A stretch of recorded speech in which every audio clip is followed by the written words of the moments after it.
1945 and the official cessation of World War II, but the Nazis did not follow through with that.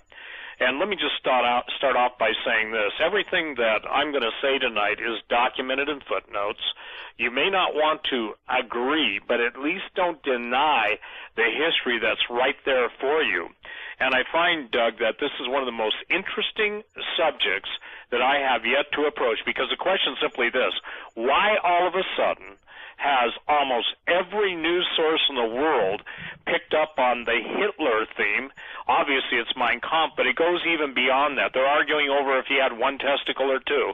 My answer to that question, I think, is what I told you the other night, is let me just say this. He sure had a lot of whatever they're claiming and arguing over how many he had. Because what most people don't understand, you can't even deal with the Third Reich or the Nazi or the rise to power or their technology without getting into the black arts, the mystical arts, Luciferianism, devil worship, and the actual worship and welcoming back of fallen angels. Now, I want to make a statement. All this stuff is in my book. It's on page 371, but some people generally don't even know who the Ahnenerbe is.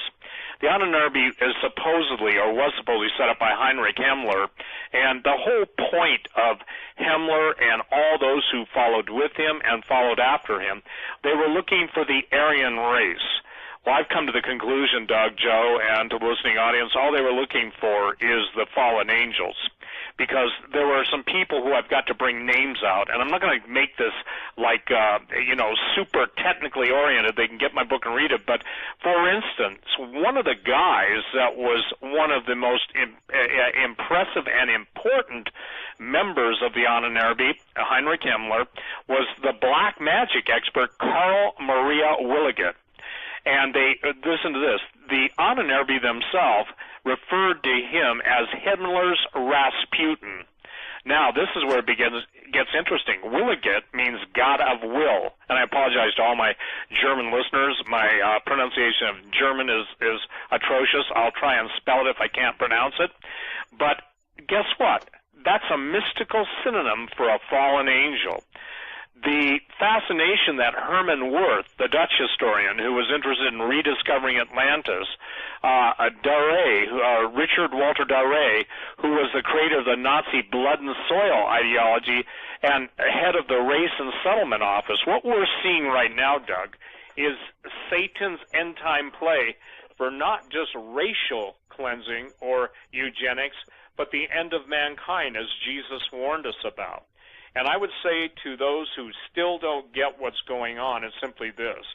When we saw the Jade Helm, you and I did a show, and I know a lot of people did shows on Jade Helm and the exercise. You remember the wooden shoes? Yep. And the wooden shoes were cryptic and graphic, and basically it led to the Nazis. When you're talking about the different artifacts that have been found now, supposedly going back to the Nazi days, and the Nazi gold train. When you see Vladimir Putin, who I believe is probably, believe it or not, one of the most honest guys in the world, telling people what's really going on, but because they believe such a line of BS for so long, they can't even embrace the truth, because the official cover-up lies and rabbit trails all lead to the obvious that somebody doesn't want you to know real history. I've made the claim on your show for so many years that before the United States is destroyed by the Russians and Chinese, and for the record, we were within 2 minutes away from World War III weeks ago, and most people didn't even know it. The only reason I can know it is somebody can tell me that who basically is in the world where they press buttons. So as we've edged closer and closer, the thing that people have got to understand, God is still pleading with the United States of America, but he's showing the United States of America its roots. And while we did have the Pilgrims and we did have the Puritans and we had people who believed in God, those days have vastly disappeared as far as from the political arena. But what God is trying to teach his people, in my opinion, everybody's looking for Caesar. There are very few looking for Jesus. And I'm not talking about in a pre-tribulation rapture. I'm talking about the kingdom of God being established on earth. Thy kingdom come, thy will be done. And again, what's fascinating as you look at the Ahnenerbe, which is just a German word for ancient heritage, they wanted to go back to what they considered were the true victors of the human race, and they actually blamed the Jews, by the way, who did kill the giants. They blamed everybody for basically the golden age of the gods, when the gods were men, being done away with. Now, you started the show tonight, and let's talk about Heinrich Himmler. Joe, you were mentioning he actually moved from Argentina to Brazil. Those guys moved around a lot. But he lived in a little town for a while called Candido Godoy.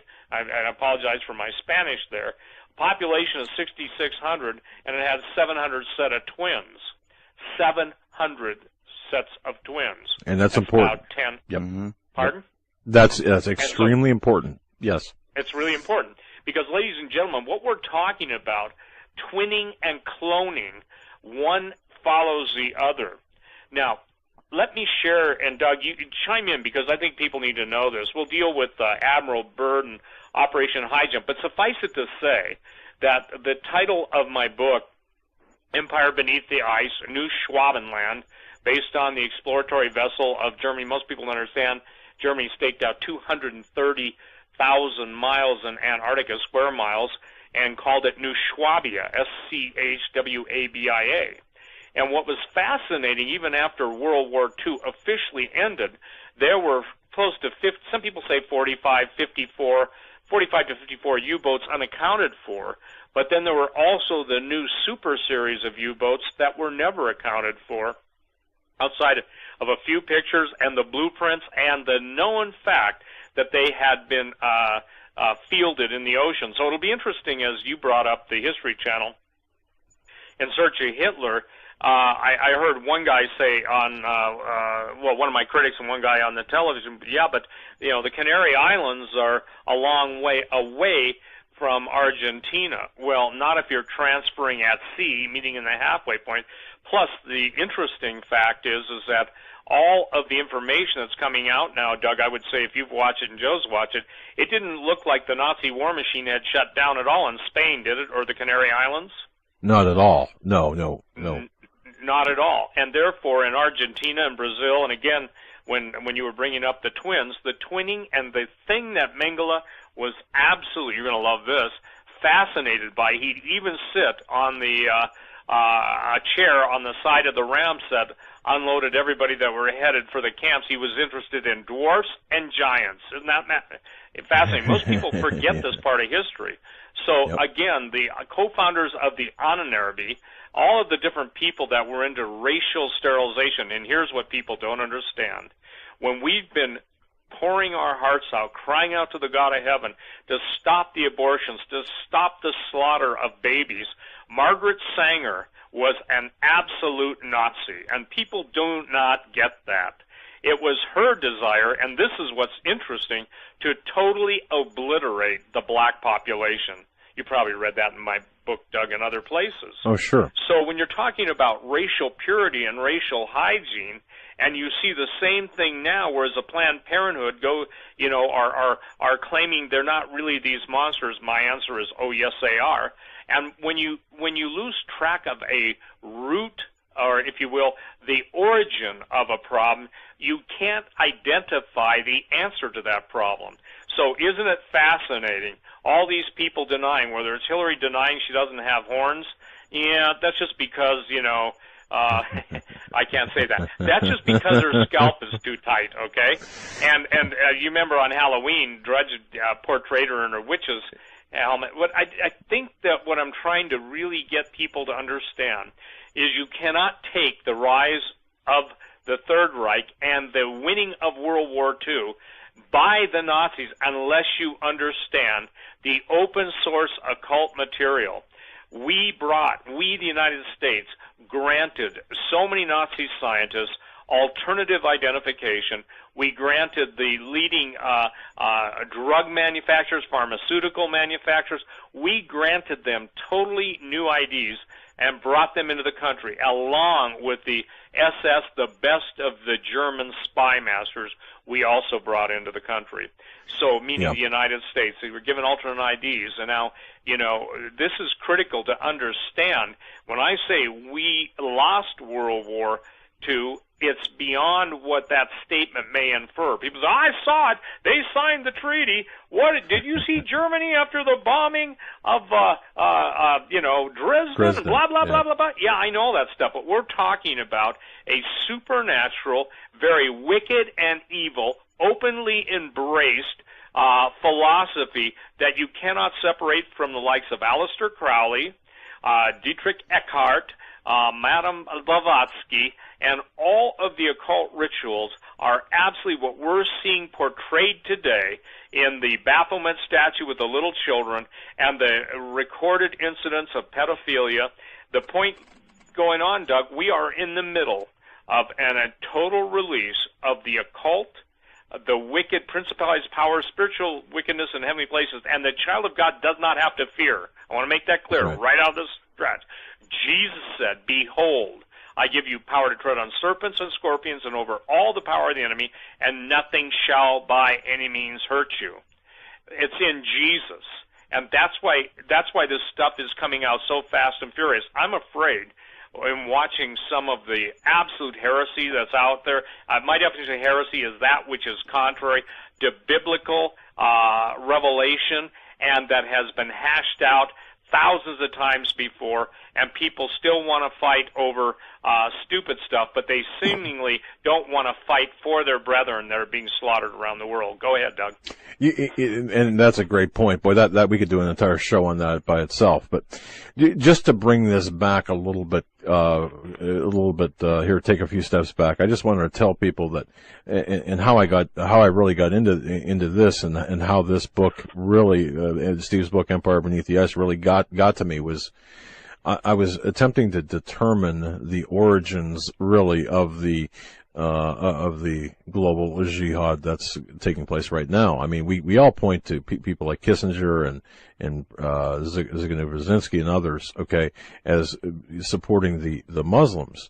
But the missing components there, what were the origins of this jihad? Why all of a sudden this rise of Islam? Well, when you start peeling the layers of the onion back, it goes back to, really goes back to World War I, but let's move forward from there. I mean, we could talk about Max von Oppenheim. We did a program here recently about that. But to advance it a little bit further, let's go to World War II, and we see that Islam, really was weaponized, is very much weaponized, by Himmler and his occultish, predilections. So in other words, Himmler, in particular Himmler, with Hitler's blessing as well as Hitler, recognized that Islam, having a predisposition toward violence, and looking at Christianity, and Himmler is, and I'm going to paraphrase this, Himmler said Christianity wasn't man enough, where Islam had the, cojones to be used as a weapon, so let's exploit Islam and make it a tool of the Third Reich.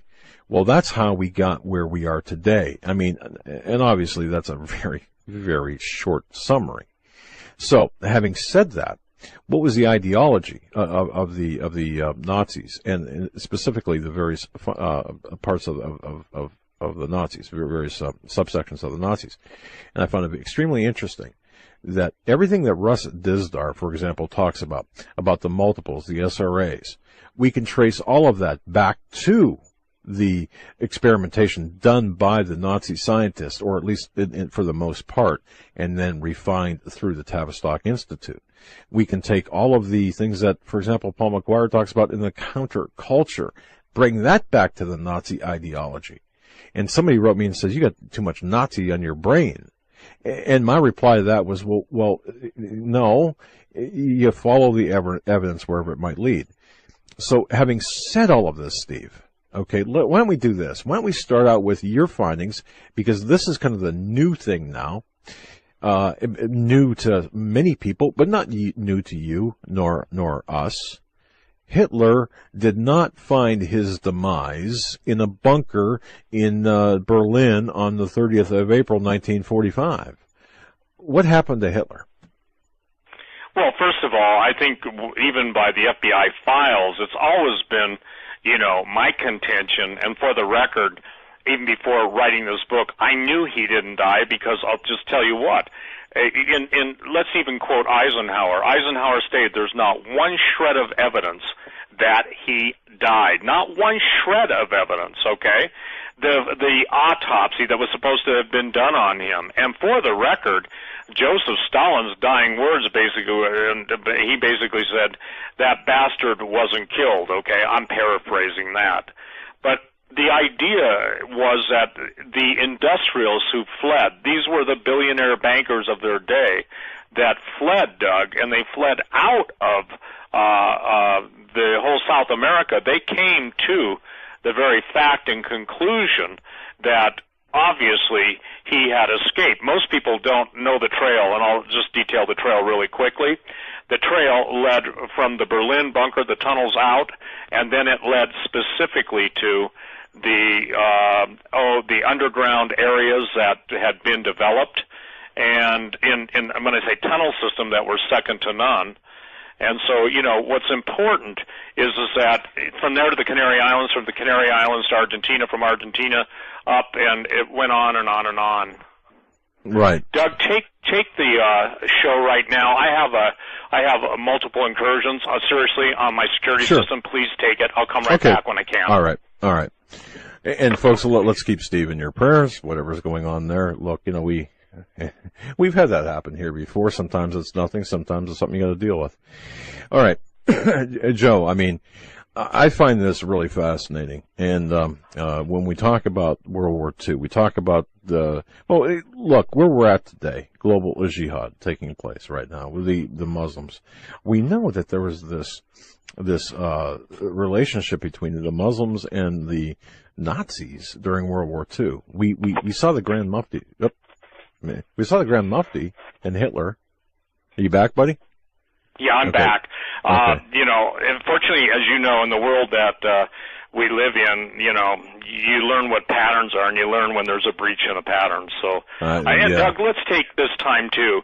We're just about at the end of the year, and I just want to thank every single one of those of you who are out there praying for Doug, praying for me, praying for Pastor Langford, praying for Hagman and Hagman, because, ladies and gentlemen, you don't know yet until you reach eternity the facts and impact of all your intercession on our behalf. And, I want to really thank Susan York and, again, the members of Bruce's congregation. I don't know everybody by first name, but all I can say is this, is that by the grace of God, we're co-laborers. And those of us who are on the front, actually on the bow, pun intended, of the icebreaker, especially when we're going to talk about the Antarctic, we are absolutely the beneficiaries of God's faithfulness in response to the people who are brothers and sisters praying for us. That's not shallow. It is my heartfelt thanksgiving. I thank God for Romy. I thank God for our intercessors. I thank God for every single one of you that has prayed for us and continues to pray for us in light of all of the challenges that come at us daily. So I just wanted to say that and get that right out, that if it weren't for the intercessors, we would not do that. And so, again, it's not enough. And when I say this, Doug, you've heard me say it on your show so many times, the prayer I have prayed, Lord, you know your people, the people that you bring to the show, the people that I've been able to share my testimony with, who have come to know you, the people who have been stopped in their tracks from committing suicide and have turned to Jesus, the people who have gone cold turkey. And again, look, here's what we're saying, and I want to make this clear. A man has nothing except he receive it from above. What Doug has found his calling, Joe has found his calling, or it basically has been placed in it, myself and others, Pastor Langford, and I'm just talking about the guys who are immediately on this show, the worldwide response has been beyond anything I could have ever imagined. And the thing is that when God's got a hand in it, it's always redemptive. It always will lift up Jesus. It's not about any man's ministry, his followers, his adherents. And you know what about followers, Doug? It's the guy that figures out what footprint you're going in and then decides, how soon to put the knife in the back. Not everybody is that, but, we have to realize this, that all of us basically are shoehorns to get people to walk in the path that Jesus has in preparing their steps. Obviously our feet need to be shod with the preparation of the gospel of peace. So why that aside is so important is this, is that because now we're at the point in time, actually the injection point in time, where the argument's over, is Ezekiel 38 this, or does it come after this, or, when Israel's announcing their Messiah's returning, let me deal with that too. Can I say something? Oh, yeah, You've got to be more discerning, brothers and sisters. The little guy the young man that had the vision, that's not Jesus Christ that's returning. That's the false Messiah. Jesus said, I came and receive me not, meaning the Lord Jesus Christ. Another will come claiming to be me, and him you will receive. So I got email after email after email. I almost posted in my alert, look, this is not a vision from the Lord, because it doesn't line up with the Word of God. And after fasting, I don't know, for 3 weeks or whatever, the last time Pastor Langford went on one of his fasts, and I pay attention to him. I know his fruit, okay? And by the blessing of God, I'm a recipient of his fruit, as you are too, Doug, in his intercession and prayers on our behalf. But the point being is that God told him, the greatest attack in the world will be on my word. Stick to my word, David. Stick to my word. So as everybody reinvents God's word, adds to God's word, subtracts from God's word, tries to demean God's word, and attack God's word, ask yourself this: why are they spending so much effort on God's word? Because deep in their hearts, the very essence of their created being resonates with the truth. It's like our critics. I told some lady I said, look, you don't have to listen to us. If you don't listen to us, then you won't have a reason to type your absurd emails, your inane and egregious emails. And I would say that to everybody.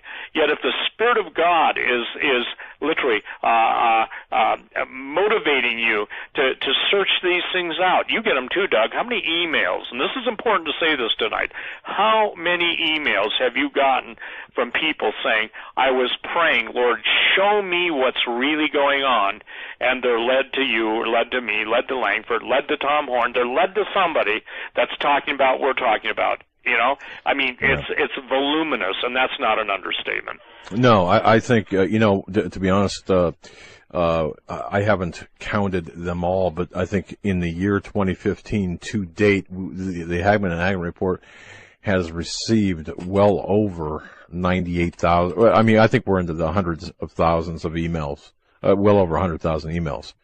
And a large, that doesn't include the postal mail, which, if I could publish, Steve, the mail that we get from our listeners, handwritten, where it mentions, it's because of Pastor Langford's teaching, or it's because of this show or this particular program that, brought me to the Lord. I mean, Steve, I've cried. I mean, tears. I've had tears. My wife has read them and had tears. Joe, tears. I mean, it's just amazing. And it's not because of us, Steve. It's in spite of us. Okay. And I'm not trying to be, funny, but it's in spite of us. You know what? If God used people that could do it in their strength, we would need His strength, okay? And for the record, it was the Lord who said He uses the foolish things to confound the wise. One day I get an email saying, do you know how many people hate you because you never finish a thought? And then I get the following email says, if you hadn't gone where you went, I wouldn't have come to know Jesus. Okay? Look, I never claimed to be a linear guy. That's what Doug Hagman does, and he's trained to do it. But what I can communicate, fortunately, is the general sense and area that God wants me specifically to focus on in obedience to Him. Doug, we're all getting older and we're not getting any younger, and every day, I just said something that probably went over 99% of listeners' heads, but I'll revisit it. We were 2 minutes and counting on a nuclear war. It wasn't God's time yet, okay? Yep. The point being is that 2 minutes, I thought, how can anybody not believe that their life can change in an instant? In an instant. And see, this is why it's important to understand. I'll swing back now to Hitler. It's important to understand that the Third Reich was based on the doctrine of fallen angels. The technology that the Third Reich was given was literally dictated by spirits that were birthed out of literally a psychic's womb on the spot, with Dietrich Eckart and others present, literally communicating in the open, meaning, in German, getting some of the most outlandish and out-of-this-world scientific dictations. The Nazis were the first to actually initiate the Stargates. And by the way, when we talk about Raiders of the Lost Ark, kind of being now it's almost an iconic series of motion pictures. The fact is, Europe, every continent of the world was being visited by a German, if you will, Ahnenerbe. This was even higher than the SS. It was obviously under Heinrich Himmler's control, but they were looking for every artifact. They were looking for every power source. They were looking for things as obscure as the third eye. They were looking for the flying machines of ancient Indian legend. They were looking for the spear that pierced Jesus' side. They were looking for the Holy Grail, the chalice of the Last Supper. They were looking, you name it, they were looking, because the whole thing was about power, P-O-W-E-R. So, back to 1946. We go back to 1946, and the United States mounts a flotilla, and look at these numbers, okay? Operation High Jump, 13 ships, 26 aircraft, and it was under Task Force 68. If it had been under Task Force 69, it would have been more interesting. But 13 ships, 26 aircraft, by the way, submarines, and this set off to basically do away, if you will, destroy Hitler's southernmost known base in the Antarctic called New Schwabenland. Well, guess what? Operation High Jump officially ends in late February 1947, and the Russians did an interesting documentary on it because of Hitler's flying machines. Now, look, I'm not going to get into anti-gravity and stuff. Nick Cook does a great job in his book, but we even were talking about anti-gravity. Some people pronounce electrogravitics, that electricity can offset the pressure of gravity, and that's how flying saucers fly. Reverse engineering everything, but 1947 becomes unique to the flying saucer world because after 1947 you have Roswell and you have all of the eyewitness encounters to strange saucer-like flying ships, okay? And it is those same saucer-like flying ships that destroyed the aircraft that took off from the aircraft carrier and that Admiral Byrd had taken down into the Antarctic. And Admiral Byrd is quoted, and all this stuff, look, I'm not going to go chapter by chapter, but all this stuff is quoted in depth. Now, Admiral Byrd talked about flying craft that could fly from one end of one pole to the other in a matter of minutes. People don't know this, but some of the Nazi designs that are absolutely verified had things flying in 1947, ships believed to have been produced capable of flying 25,000 miles an hour. Well, if you do the math, that's a pretty fast speed. Dr. Werner von Braun and some of the famous scientists that came over under Operation Paperclip were assimilated into NASA. And the fascinating thing is the entire American aerospace industry, especially after World War II, got its leaps and bounds by all of the Nazi scientists with their advanced technology propulsion systems. Now, people think this is outlandish. I think I saw my website someplace in the so much stuff there, Doug. I don't even know where to go, but probably go in and go into my search engine and find out the Hindu flying machines, Vimanas, because I think it was maybe a year or two ago, the Indian aerospace team presented to NASA in an international worldwide aerospace consortium meeting that they had found the working drawings of the Vimana. I'll spell that, V-I-M-A-N-A, the propulsion systems, and you'll love this, even the flight manuals to teach people how to fly them. Now, NASA laughed and they dismissed it, but unfortunately, history tells us that someone doesn't dismiss it. I've said over and over on the talk radio all the years I've been on that there's two space programs. There's the one you see. Obviously, the shuttle has just been shuttled. The Saturn rocket, the Apollo, Gemini, all of the things that went on in our different rocketry phase. But beyond that, there's the secret space program, the black budget program, the program that's talking, listen, if we're talking 1956, and you can see a picture of something that looks like a George Jetson rocket ship suspended in air with a guy who's climbing down in a U.S. spacesuit, you know, you've got to recognize that we're talking 1956, we're talking now, 59-year-old, 60 years ago. I'm sorry, it'd be 60 years ago this coming year. So the technology, and Admiral Byrd was interesting in the very fact that after he came back and made a few statements, and the best statements attributed to him were attributed by the Chilean newspapers that were reporting all the strange flying saucers and all the strange sounds and everything else.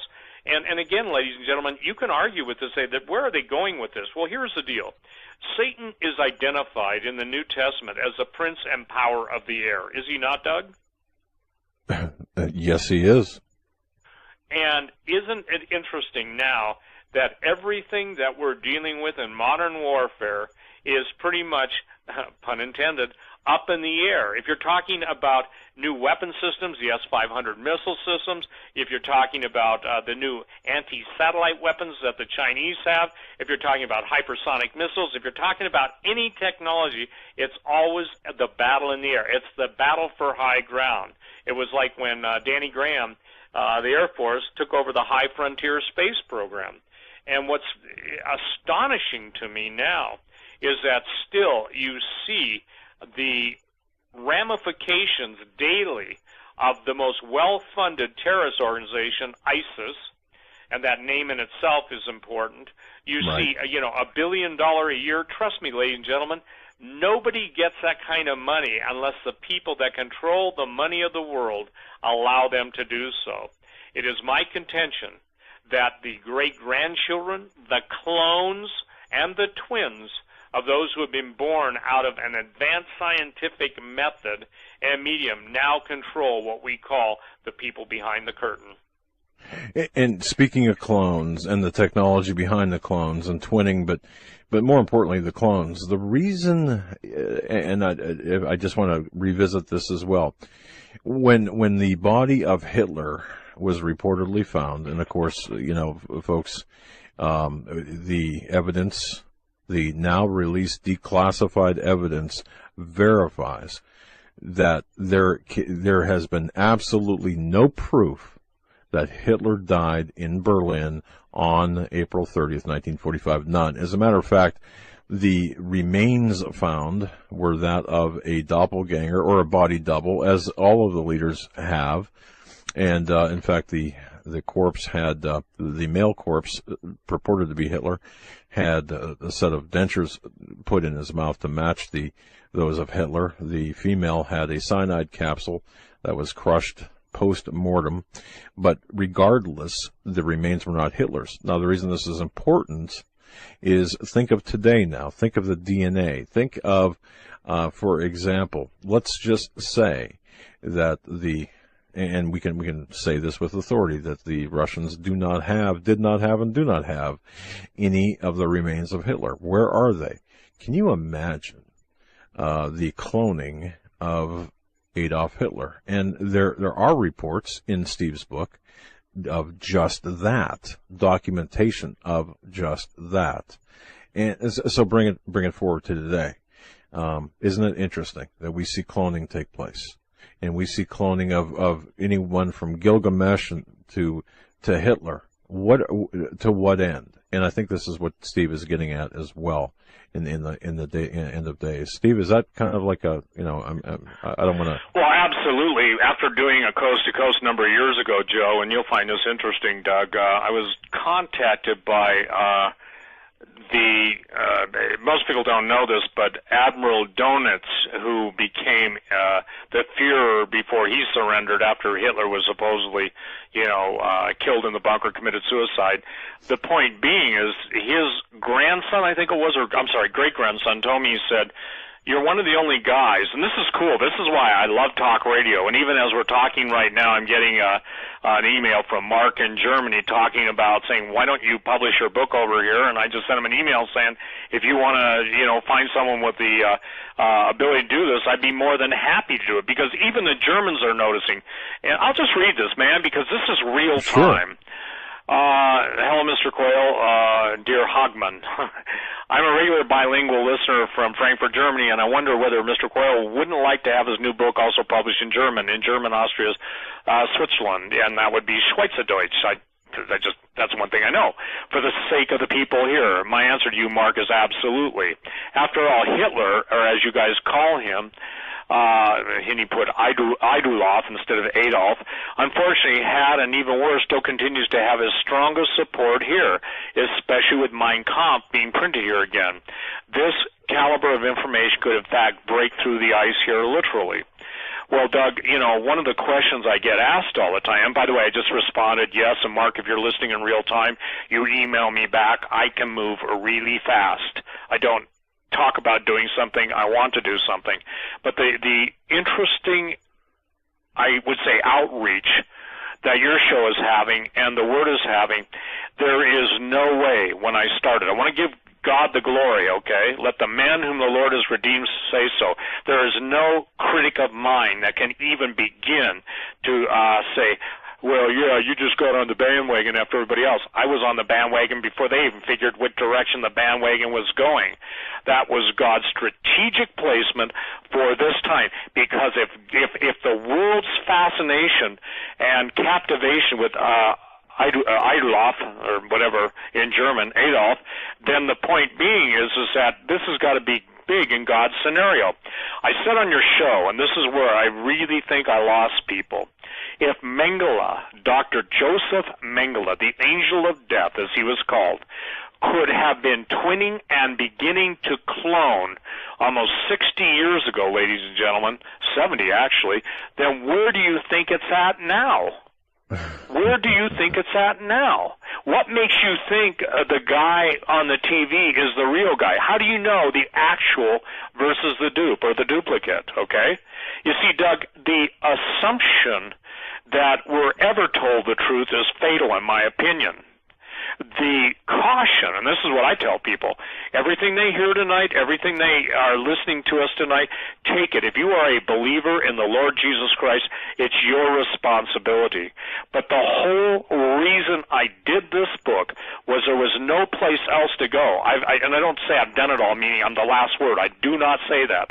I'm just saying as far as where I can go, this is the end result. This is it. Hitler's coming back, ladies and gentlemen, and so is Attila the Hun, and every evil spirit that has possessed those individuals, because evil spirits don't go to hell.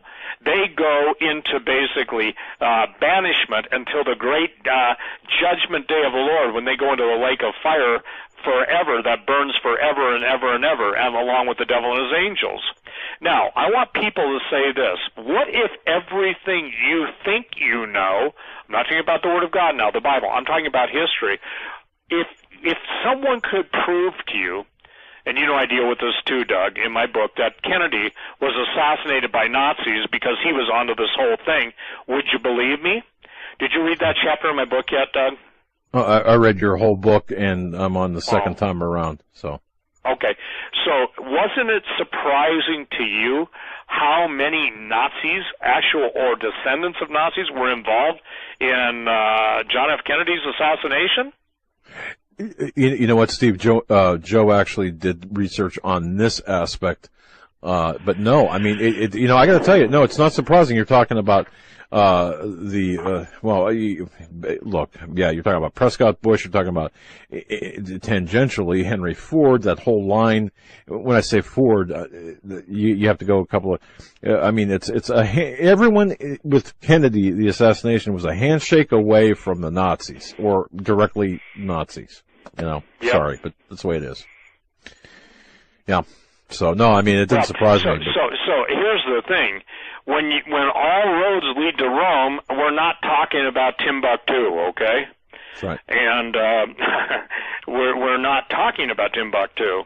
And when all roads lead back back to this again, Doug, as you were, and maybe Joe, I want to get your feeling too on this. As you guys were looking at this, seeing all the news stories about whether it's Hitler's lost testicle, you know, whether, and I'm sorry, but that's the news, just so you know. Whether it's the wooden shoes that Jade Helm incorporates into their logo, intimating that everybody who's against them is going into the camps and will suffer the same fate as those who suffered the fate under Hitler. The wooden shoes, by the way, were worn in the camps. You know, the Mein Kampf republication, and one of the most striking things, the most amazing thing, is Vladimir Putin told the world they're not going to sit back and watch the Nazis take over the world. Did you see that? Absolutely. Yes. And you know, the more things change, the more they stay the same. This is the exact fight that we saw between the Nazis and the communists. So yes, yeah, Act 2, Scene 1. It just, it's so mind-boggling to me that we are wonderfully distracted, you know.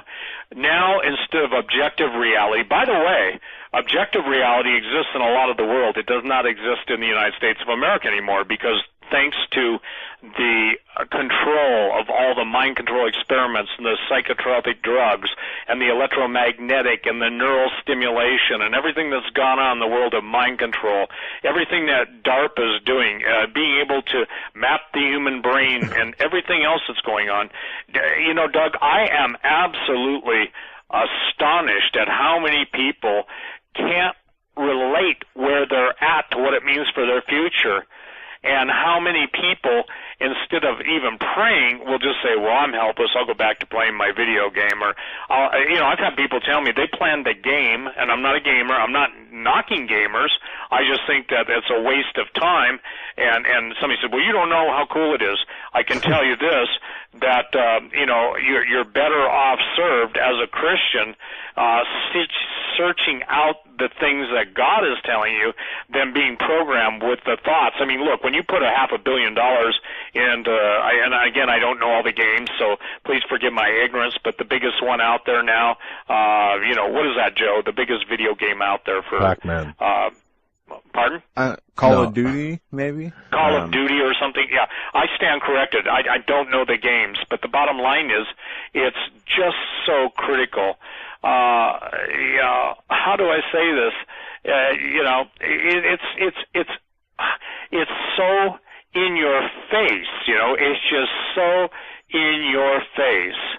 And that's here's an email coming in from one of my friends who was over in Iraq. And this is just a good illustration, so I'll bring it into the conversation. Sure. He says, Steve, things people don't know. They say there were no nukes in Iraq, yet my team found one, a tactical nuke, on a downed MiG in 2009. Yeah, they had nukes.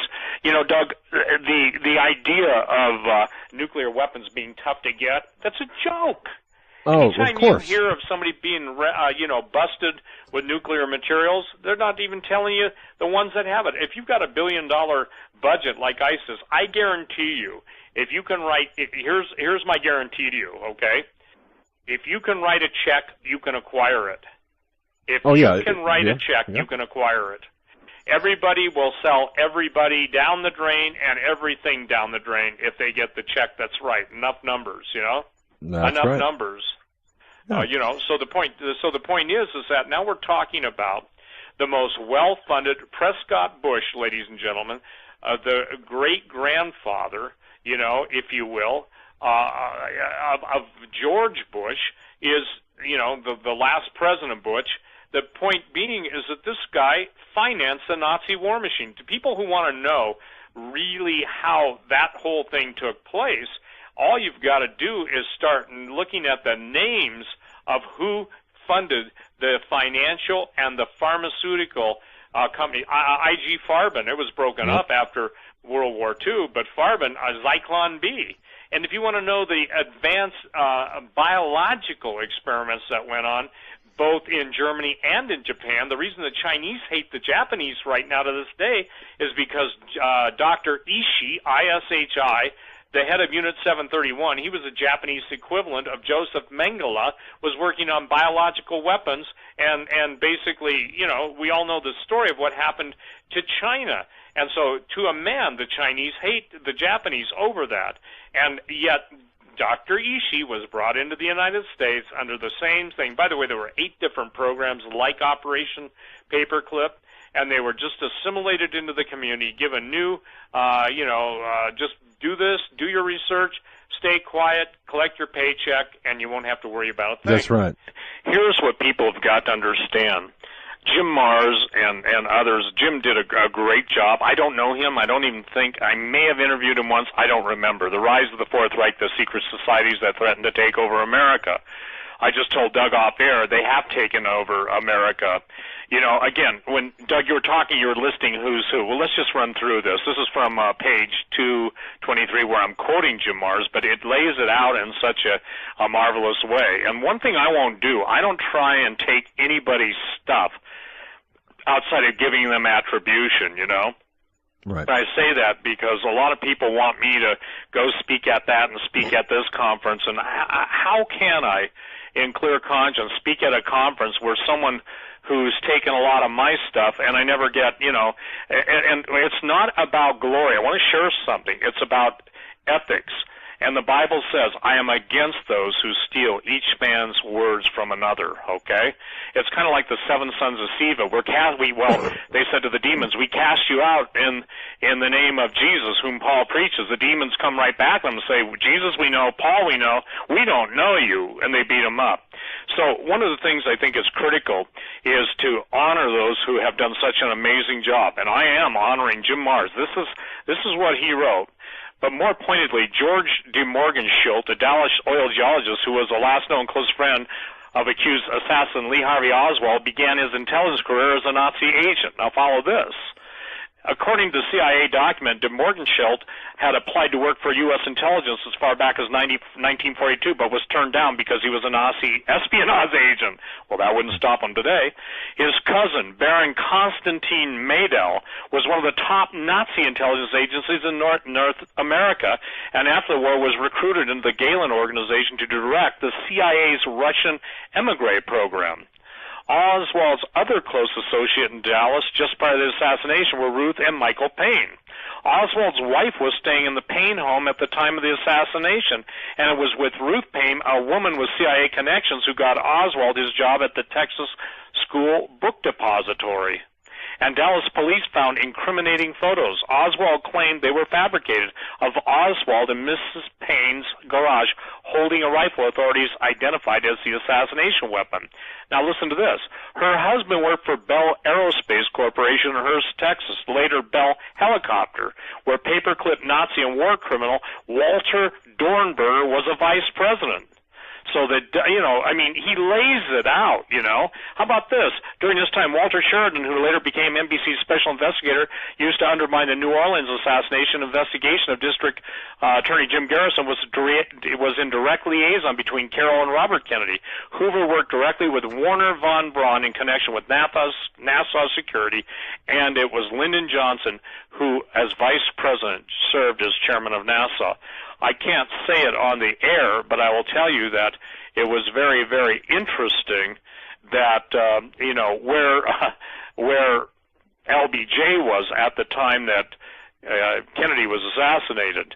And he was getting, you can't even say it that way, he was in a, how should we say this, compromised position in the limousine. And that was from one of the guys who knew the whole ins and outs of the, if you will, Kennedy assassination. Former guy, William Tex Armstrong, CIA, dead, so I can use his name now. So as we get into this stuff, you know, every single person, you know, that you're dealing with in Garrison's investigation, and the shooters, the support mechanism for shooters, everybody, period, you know, they're connected, okay? What was his name? Alan Dulles, Hide the Nazi program. You've got Karl Wolf, who headed the Gestapo in Italy. So, ladies and gentlemen, do you really think my subtitle, this is rhetorical, is not accurate when I say how the Nazis won World War II? Empire Beneath the Ice, they did win it because they were part of the absorption and the advanced technology. So basically, it's to that. We're dealing now, Doug, with their great-grandchildren. That right. Was bad enough. Very soon we're dealing with the same devils that possess the dead ones. And you point that, you point that out in your book. You just circle right around, because we're dealing, and people really, I think, Steve, really need to understand this. This is what really hooked me when you're talking about the Hitlers of the 30s, or the Hitler of through 1945, that entity of Adolf Hitler. He's coming back, he's coming back via DNA manipulation. I just want to mention one other thing too while it's on my mind. Many people don't realize this, and folks, you can do your own search and research this. There was a third person injured in Dealey Plaza by a gunshot. And no one talks about. His name is James Tague. He just passed away last year. He was, a chip of concrete hit him on the cheek, and he was bleeding as he stood underneath the triple underpass in Dealey Plaza. The reason I mention this, not because of necessarily of the third injury or the third person wounded by gunfire there, is because he wrote a book prior to his passing that documents, Steve, exactly what you wrote, what you said about LBJ, and what you said about LBJ with respect to his compromising, shall we say, his position the day of and the day previous to the assassination. And it does connect right back to the Nazi Party, and it's really, you hit a home run with that. So go ahead. Well, the other thing I think that we've got to deal with and go back. Now, ladies and gentlemen, this is such a cool subject, pun intended. But right now, there are even statements being made from President Putin of Russia about the Antarctic. There's a lot of secret stuff going on. How should I say this? It's going to be that at a time known to them and chosen by them, that they're going to bring out the whole alien card. Now, I deal with this too because, Doug, the idea is this, is that when you can finally get, I don't do needlepoint, good night. I'd have a hard time threading a needle or thread through the needle, let alone doing needlepoint. But the point that or the issue being that when this stuff all begins to link up and sync up, you can see what it is that's going to be. Now, let me read this because this is out of my book, and I want to stay really coherent tonight. Thank you, Jesus, for helping with that. The Nazi link. Interestingly, there's a link between Planned Parenthood and the Nazis of World War II. One of the earliest U.S. champions of eugenics was Margaret Sanger, who eventually became the founder of Planned Parenthood. Sanger realized that pairing up couples like animals was not yet practical, though later the Nazis would do just this in their eugenics programs. Instead, she worked towards eradicating the offspring as those she saw as undesirables, pushing abortion for the poor and minority groups with an eye toward what she saw as a way to improve the genetics of citizens in the U.S. With this goal in mind, Sanger served as the editor, you ready for this one? The Birth Control Review from 1917 to 1938, leaving behind a number of articles as well as several books that display her true motives for promoting abortion if one takes care to look for the answers.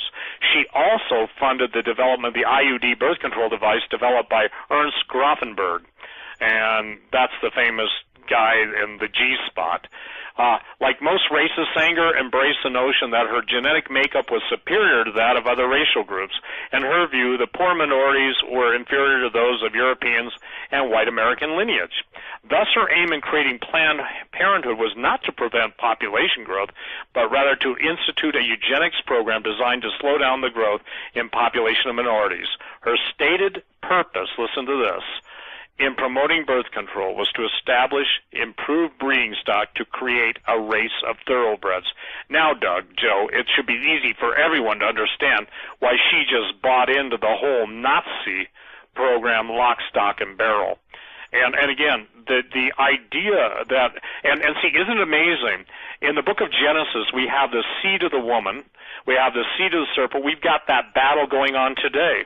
Now the battle today being fought behind the secret underground layers in laboratories under the sea, under the earth, and in space is to do away with the seed of man, to make H+, human plus. See how this all leads to from starting in the garden, ye shall be as gods? And by the way, that's still the promise. Watching Drudge last week, Joe, you probably saw this too. Watching Drudge, everything is about the billionaires and eternal life, is it not? You know, Oh, they said they can't. Yeah, they say you can't take it with you. Well, bottom line is, what if there's no place for you to go except to Mars with Elon Musk? And by the way, that's another show in itself. You know, the idea is this simply, is that a supernatural group of entities called fallen angels. I'm not going to argue with those who don't agree with me.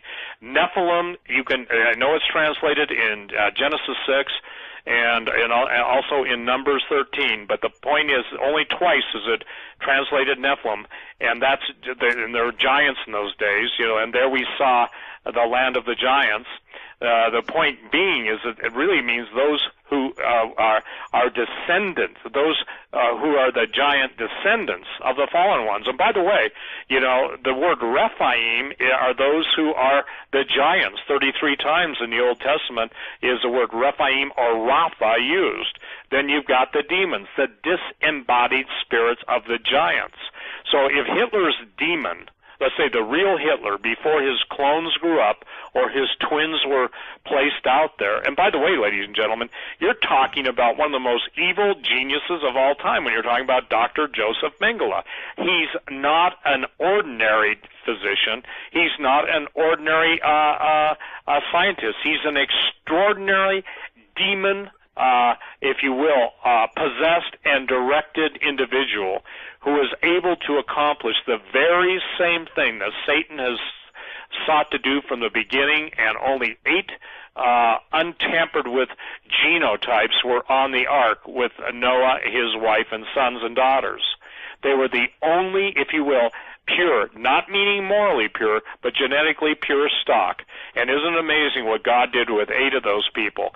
Conversely, if those of you who grasp the true understanding of the blood of Jesus, the power of Almighty God, the power of the Holy Spirit, the purpose of God for calling you to himself at this time, the purpose of God in allowing you to live at this time, the steps of a righteous man being by order of the Lord, then if one person could do with his wife and children what Noah did. Now, granted, he you know, we're not all Noahs, we're not all this, we're not all that. But those of us who know Jesus, we're not know-it-alls, we're know-him-all. Because the key is, again, the key is this at this time of year. You know, if listen, if the left hates Christmas, joy to the world, the King has come, you know. The point, that should be the song in your heart, every day of your heart. Or he lives, the famous resurrection song, Christ Jesus lives today. He walks with me and talks with me. You know, I love the old hymns, you know.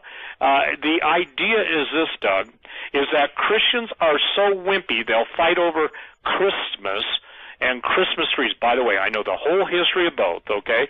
Nowhere did I see Jesus born on December 25th. Don't I know Saturnalia? Obviously. Don't I know the winter solstice? Obviously. But I know Jesus, and so should those of you who claim him as your Lord and Savior. Quit remaining jellyfish in the aquarium. Oh, I hope they don't know me. I hope they don't see me. I hope they don't find me, you know? Because God never calls you to be an aquarium-dwelling jellyfish, but to stand up, rise up, speak up, and then power up. Power up means but ye shall receive power. After that, the Holy Ghost has come upon you. The whole idea that the Nazis won World War II is now going to play out before your very eyes. you're going to see headlines increase dramatically. You're going to see new revelations. You're going to very soon see even more, if you will, acknowledgments of how sophisticated the Nazi war machine was. And by the way, if you look at the engineering feats in the Canary Islands, if you look at the engineering feat in Spain, the tunnel building ability of the Nazis was extraordinary. So if I tell people, Doug, that prior a couple of years before the official end of World War II, that the biggest billionaire bankers in the world at that time decided to take the best and brightest and literally transfer them from Germany, into South America and into the Antarctic. Most people simply can't believe it. And by the way, the SS, which is always translated in modern terms as something other than that stands for Schwarzensonnen. And again, Mark, forgive my ability for pronouncing that wrong, but it literally means the black sun. The black, B-L-A-C-K, sun. You are not as children of darkness. We're told that. But these are children of darkness. And when the children of darkness come from the bowels of the earth, come from the deepest recesses of space, come from the prisons that have held them back because of God's mercy in love for his creation, and his creation having totally abandoned him, going to the destroyer Shiva, then, ladies and gentlemen, you're about to see both what God does to protect his people in the midst of this battle and what will be the outcome of the enemies of God in this battle. See, Doug, it's no longer the end is near, the end is here. It's no longer that you'll have to guess where all this stuff came from. I still get people, well, actually they don't hang around with me very much more, or neither do I them, but they could not be bothered with reality, okay? They could not be bothered with what it means to their children. Oh, and by the way, I doubt their children, if they're in their 20s, may even see their grandchildren grow up in anything near to what we had. The world it's poised on the precipice of perdition. Or those of us who know the Lord, we're one breath away from our entrance into eternity. So when you see the hatred that the Nazis had for Jesus and Christians, when you see the open mockery of Christians now coming from the Satanists and their black flags and showing the devil and his bafflement nature, and little children sitting there, literally, ladies and gentlemen, this is no longer a movie with the title Children of the Damned. These are literally the children who are being damned unless we start to rise up, stand up, speak up, and take the power of God. Doug, all the stuff I've written to date, okay, has been for one purpose, and that is to give people the ability to see how all this thing fits. It's like the song, one thing leads to another. Where we're at now, how can it be that the biggest story around the world, and Mark, is sending me emails still from Germany, another one, it's all over the world. They know something. Hitler is grabbing the attention of the youth of Europe. You know why? Because Europe is absolutely in the same state it was. It is the most bastard basket case of nations, all broke, all looking for something, and all being willing to destroy their borders, language, culture, and history. By the way, except Poland. God bless Poland. Did you see what Poland did? Poland said, not here, and they raised an army of 150,000 Poles that are basically saying, you want to mess with us? We'll take it to you. To my knowledge, they're the only nation that's done that in Europe or Eastern Europe to date. Are you aware of that? I just glanced at basically a headline, Steve, but it's refreshing to know. Well, yeah, it is refreshing to know. And here's the deal, too. As you get into everything that you're doing in Hollywood, everything that you're seeing, even in space, what you're seeing is something you cannot get away from. And whether it's in cartoons, Hollywood, all these things, okay, the boys from Brazil, etc., we're watching is the fourth or final Reich, call it whatever, the Devil's Reich, and this expression is the end time Reich. And this isn't, I want to make this clear, I'm talking about the supernatural entities behind this. I drive, when I lease a German car, I have German binoculars, lights, which, by the way, in my opinion, are the best, Germany has excelled in history in their manufacturing and their machining, There's a difference between, it's why, let me just say this, there's a difference between, and because I kind of a car buff still am, there's a difference between, an Audi R8, this is just a free one, okay? And I can do this. An Audi R8, that can go as fast as, an Audi R8's not an inexpensive car. That's not what I drive. But the point is that the Germans have superior technology. All their weapons, hey, H&K, Heckler & Koch, they're some of the best weapons in the world. So, okay, why is that? The technology that they have, I maintain this, not only because of their heritage, but when you understand what the Third Reich really achieved, and that it never went away, it just got assimilated. And when you understand that the intelligence operation that Dulles set up, and if you understand why Forrestal, first Secretary of Defense, was murdered, throwing out the third floor of Bethesda Naval Hospital, you understand why all these things, and Byrd was put on ice when he started talking about flying saucers.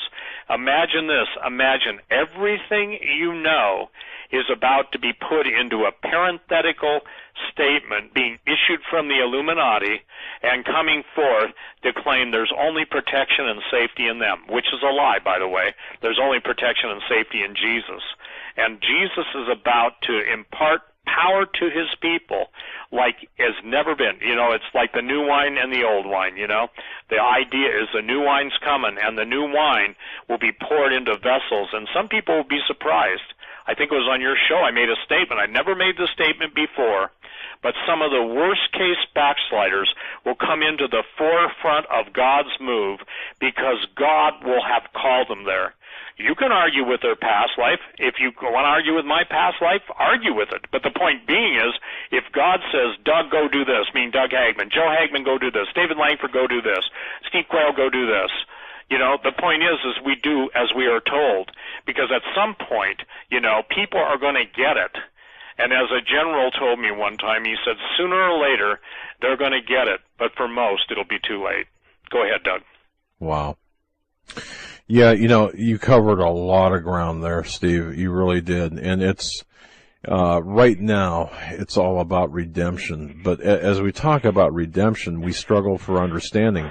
And in order to understand, we have to go back and look at history. And establishment history is not what's true. It's an agreed upon narrative by those in power. And this is why I believe it's so important, because in order for us to understand where we're at today, what we're seeing today, and I don't care if it's geopolitics, I don't care if it's these really odd alignments, that we're seeing take place all across the world, or even if it is this rise of anti-Semitic and anti-Christian ideology here in the West. It all traces back to the refinement of the Nazi ideology. And Steve, this is a place that I visited here in the program earlier this week, I think it was, or last week, I don't know. But in your book you had talked, and I'm going to take us back to Hitler for a moment anyway. One thing that I just absolutely found fascinating is you had talked about Hitler surviving the war, and of course going to South America, and the rat lines that the support for Hitler and the many of the higher members of the Third Reich. Steve, what I found, and I'm going to bounce this off of you, and for open discussion here, what I found based on others' research, and I'm heavily citing Levenda here, Peter Levenda, but Hitler didn't stay in South America. He assumed the identity of a doctor from Austria, and he and Eva Braun went to, of all places, Jakarta, Indonesia, where he lived with Eva Braun under the name of George Poch, P-O-C-H, with an umlaut over the O, until his reported death in 1970. Eva Braun stayed with him until 1964 when now this is supposition based on research, until she left after the death of her father. If we fill in the blanks, you had Hitler converting, or Hitler marrying a convert to Islam to take care of him in his latter years. Now, this is all speculation based on research. Now, just think about this for a second, ladies and gentlemen. So here you've got a guy, Hitler, the world's most heinous person, ultimately landing in Indonesia, specifically Jakarta, turning to Islam, okay, and at the same time, Steve, that Obama's mother and Geithner, his father, were in Jakarta, were in Indonesia, under the Sukarno regime. I find this very interesting because I don't believe in coincidences. And if, let's just suppose for a moment that this is true, that Hitler changed his name to George Perk, and Eva Braun, the missus of that couple. If that's true, what are we looking at here with Obama and his affinity to Islam, or his his Islamic roots and ideology, with Hitler and, of course, everyone around Obama, himself? So, I mean, I just find this incredible when you think about this. Indonesia, of all places. Well, first of all, I believe the Nazi flying ships really did exist, and they can get him any place in the world. The affinity between Islam and Nazism is absolutely one that all you have to do is look at the battles of North Africa to see, but even it goes beyond that. As you quoted, the reason why Hitler and those saw the Muslims as such willing allies, if you can call them that, is because they were ruthless and basically could be pretty much controlled and turned in any direction they so chose. So that isn't hard for me to believe. And I'll also say this. When I wrote Genetic Armageddon, where Operation High Jump was pretty much incorporated. And by the way, ladies and gentlemen, I can do your homework for you. If you go on my website, stevequayle.com, go up onto my nav bar, and let's see, it's on the stories, I think. You'll see Operation High Jump. And that's a mind-bending, so much is there for you, including the Russian documentary. And I think it's fascinating, Doug. Let me go there right now because I just want to make sure I'm steering people to the right place on my website. Sure. Because, again, I have 3 websites in case people wonder. And Genesis6Giants.com, this coming New Year is where I'm going to really be putting out a lot of the new artifacts that are being found, archaeology, and that's where True Legends, the DVD series, all our updates will be there. But it's really a critical thing. So it's under, let's see, it's under Q Topics on my main page.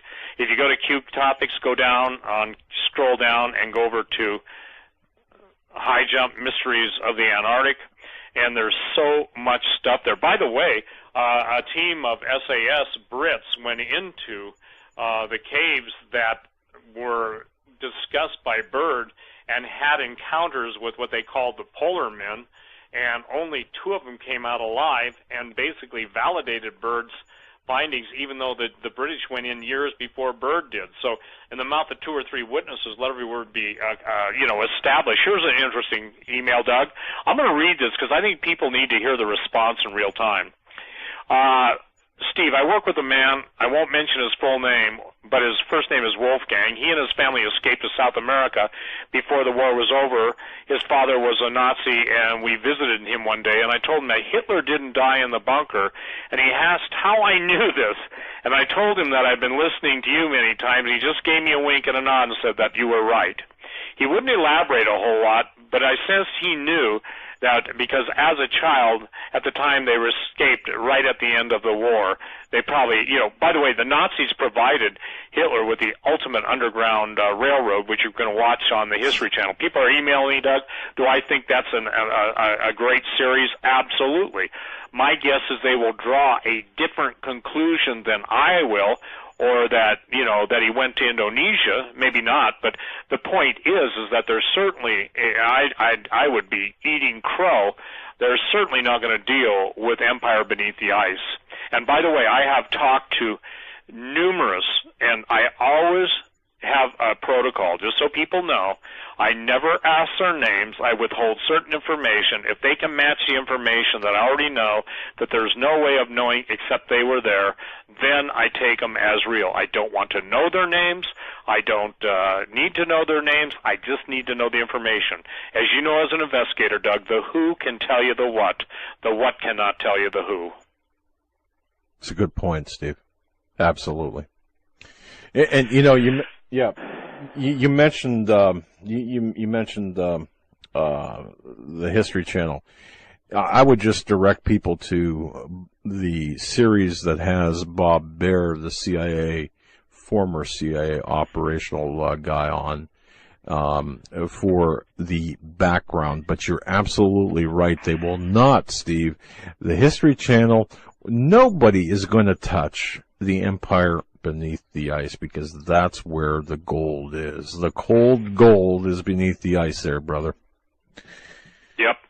Hey, let me run through, Joseph P. Farrell, his book, The Reich of the Black Sun, Nazi Secret Weapons and Cold War Allied Legends. This was put out in 2004. Here's some of the facts. People, this is so critical, okay? And judging by the way the books are going out our door, I mean, people are talking to their friends. I mean, it is probably the most important work that I believe I've ever done, because it's like, seriously, Doug, it's like newspaper headlines, but they're already as they play out. I've covered it in a chapter of my book. I'm not bragging. Only God could have done that, and I am not God. I'm saying I am His servant, okay? I want people to understand that.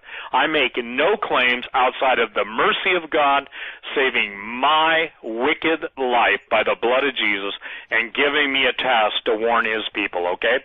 Fact, the Germans undertook an expedition to Antarctica whose hidden purpose was clearly military in nature, since one cannot imagine the likes of Reich Marshal Göring sponsoring an expedition for any other purpose. Fact, the United States on two separate occasions over the wide time frame of 11 to 12 years undertook two large military expeditions to that continent, both under appropriate cover stories. Fact, Admiral Byrd, the leader of the first American expedition, was recorded in a South American newspaper as warning of enemy aircraft capable of violating airspace with ease and flying from pole to pole with tremendous speed. Fact, here's one everybody should be interested in. Admiral Byrd's diaries and logs from his expedition are still classified. Fact, the alleged time span of the German Antarctic base survival is coincident with the golden age of the UFOs, from the Arnold sightings, the Roswell crash, up to and beyond the great 1950 Washington, D.C. UFO flap. Fact, General Dr. Hans Kamier had assumed total control of all the Third Reich secret weapons research by the end of the war, a position which would have made him privy to German Navy secrets. Fact, it is evident from the movements of General Patton's divisions in the closing days of the European War that Kamier's SS secret weapons empire was a deliberate and principal target of these military operations. By the way, all those weapons were moved to South America and into the Antarctic. Allegation, Admiral Donitz on more than one occasion alluded to the role of the German U-boat fleet in construction of secret bases in polar regions. What are the two primary locations now? This is not out of his book. I'm just throwing this out. Why do you think the Russians have just established a major Arctic forward operating base with advanced missiles technology and the creme de la creme of their weaponry? Do you think the Russians know what's coming down and coming out or coming up? Absolutely. Yeah. Fact. These bases were staffed by SS troops and presumably technicians conducting ongoing secret research. Fact, there is a connection to the Nazi occult interest in the polar regions via the myth of Thule, Ultima Thule, and the pre-war occult Thule society. Fact, the highest levels of the SS were initiates into Himmler's occult inner circle at Welsburg, making it likely that Kammler himself was such an initiate. So by this is just like 2 pages, and like I said, I get the blessing of being able to build on some of the best writers out there. Farrell, outstanding. Nick Cook, outstanding. All this stuff. Now, here's what's interesting too. This isn't really too well known, if known at all. Okay, well known at all. It's very probable that these U-boats, I'm almost trying to go U-boats, took personnel and supplies to Antarctica at the end of World War II with high-ranking Nazi officials, including Adolf Hitler, making that trip, or perhaps being dropped off in Argentina or other South American nations where they could be easily retired and taken to the Antarctic base as needed. The exotic weapons that were further refined and developed in the German Antarctic base might have included UFOs and other weapons Nazi scientists had been developing. As Admiral Byrd would discover, this is, me now, the Nazis had supplied their Antarctic base well, and the saucer aircraft they'd been developing were operational and in sufficient numbers to attack the Operation High Jump Flotilla. The American forces, most likely thinking they were going to go in and mop up a small number of Nazi stragglers, were in fact charging into an ambush. And if everybody will remember the big flak that was raised in 2012, that basically there was a huge UFO found on the floor of the Baltic Sea. Oh, yeah. It measured 200 feet in diameter. It was 25 feet high, lying 10 feet off the floor of the ocean. But the news reports, as well as finding it with sonar, immediately recognized it as a flying saucer. Yet after identifying it as such, everyone involved did their best to rationalize their possibility out of the way. Let me spell that out. They were bought off, threatened off, or killed, okay? And it was interesting. The most pronounced fact of that finding, the discovery in the Baltic, okay, was that all the people that looked at the artifact thought that it was the artifact they immediately typed to those they were familiar with in World War II. I just want to say wow to that. Yeah, because when you really think that through, think of the implications. Think of the implications, and again, listen to this. I want to read this because this is critical. July 13, 2012. This is mind-blowing stuff. This is the stuff that, basically drops my clutch at 8,000 RPMs, okay? And if you're not driving at 8,000 RPMs, you're in the wrong gear. How's that? Professional diver Stefan Hogerborn, part of the Ocean 10 team, which is exploring the anomalies, said some of the team's cameras and the team's satellite phone would refuse to work when directly above the object and would only work once they had sailed away. The divers exploring the UFO-shaped object at the bottom of the Baltic Sea say their equipment stops working when they approach within 200 meters.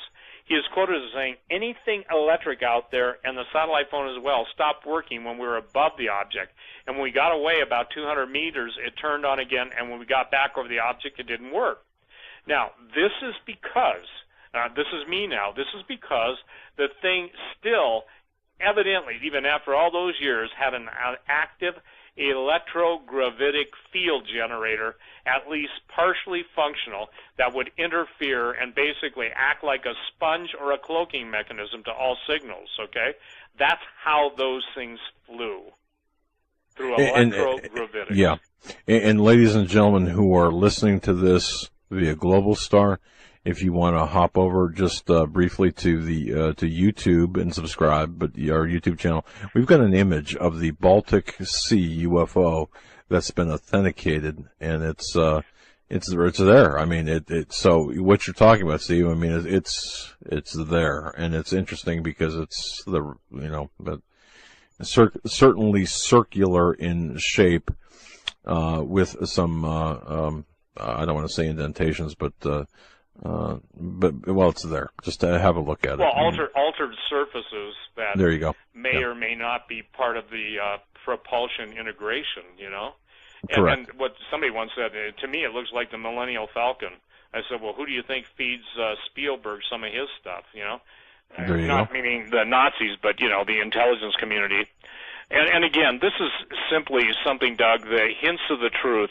I would say this, it's so critical that if people want to understand how the future is going to play out. Look, was it lost on anybody? The Pope said this is the last Christmas? Yeah, Did you Steve. pick that up? What the heck? Joe said that to me. He asked me if I heard what he said, and I thought he was joking around. And I made him show me what? Go ahead. I mean, help me understand this. Well, here's the deal, you know. Let me say this. If Admiral Byrd was a crackpot in his hollow earth and everything else associated with everybody, you know, I don't believe that. No, they'll believe a flat earth, but they won't believe a hollow earth, you know. And I had a lady accuse me, and I just want to say this if she's listening, of not being a real Christian because I don't believe the earth is flat. Well, you know, and the only thing, I won't go there. What I'm saying is you know, oh, do I want to go there? Okay, you know, the interesting thing, I'm biting my tongue. I went and had my teeth done today by the dentist, and I said, well, how much of my tongue is in my teeth? And she said, well, what do you mean? I said, yeah, I've been biting my tongue a lot, and I'm sure that half of it's stuck between my teeth. Now, that wasn't the case. I'm just kidding, okay? But look, if there is a secret Nazi base, and I believe there is, and the Russians believe there is, and the different people I've talked to believe there is, and these guys are 4-star generals. And by the way, I don't know their names. And if I did, I wouldn't tell anybody. People say, well, why would they talk to you? Because some of them are Christians and want the truth to be known. It's just like when, you know, by the way, Cook was the editor of Jane's Defense Weekly, okay? That's a very prestigious amount, or not just an amount, but it's a very prestigious organization that basically has all the world's airplanes, all the world's ships, you know, defense-oriented. And you know, when he was introduced into this whole G-point, electrogravitic, was with a 1956 article. And just like what we're talking about, Doug, now, this secret saucer down in the black, see, the same thing happened. It was public, and then every mention of it disappeared from that point on. You know why? Yep. Someone considered it national security, and you don't have the right to know. Well, that's the narrative. You know, if it's not establishment history, if it's not somebody like Britt Hume, who's the dignified face of authentic or of proved history, then it doesn't exist, or it's, you know, it's. So yeah, I mean, yeah. And by the way, on the History Channel, I don't know if they'll deal with the giant super submarines. But, you know, one of the statements I got is some guy sent me an email, and I don't even care about his name now, but, you know, he said, well, how did they get Hitler on these old beat-up U-2s? People don't understand that the Nazis had built some super submarines that were like freighters, and with some claims of those who have seen the blueprints, and by the way, none of these were ever found, you know, that they were the size of aircraft carriers. Exactly. Well, I don't think... Yeah, and you know, and here's the thing, Doug. People can argue with the messenger. I'm the messenger. People can argue with the researcher, you know. But the point is that when it's all said and done for them, they can't get away from the fact that wherever you look now, and the whole thing with Indonesia, it's believable, okay? It's believable. The thing that absolutely propelled, undergirded, and was the main reason for the contempt that the Nazis had for inferior races all goes back to the fallen angels. Even one of their head guys said it. This is where it goes back.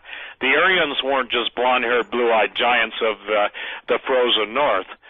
It all goes back to fallen angels. And for the record, ladies and gentlemen, when you have eyewitness accounts of a seance taking place, I deal with this in the book, and I'll be very tactful in saying this, that a woman psychic who's just a standard maid is giving birth. Just imagine a woman in a birthing chair giving birth to, if you will, evil spirits that take the form of men and start dictating to those taking notes technical formulas and advanced technology and arcane spiritual truths. Something wicked there came. And Doug, did that surprise you when you read that? No, surprise wouldn't describe it.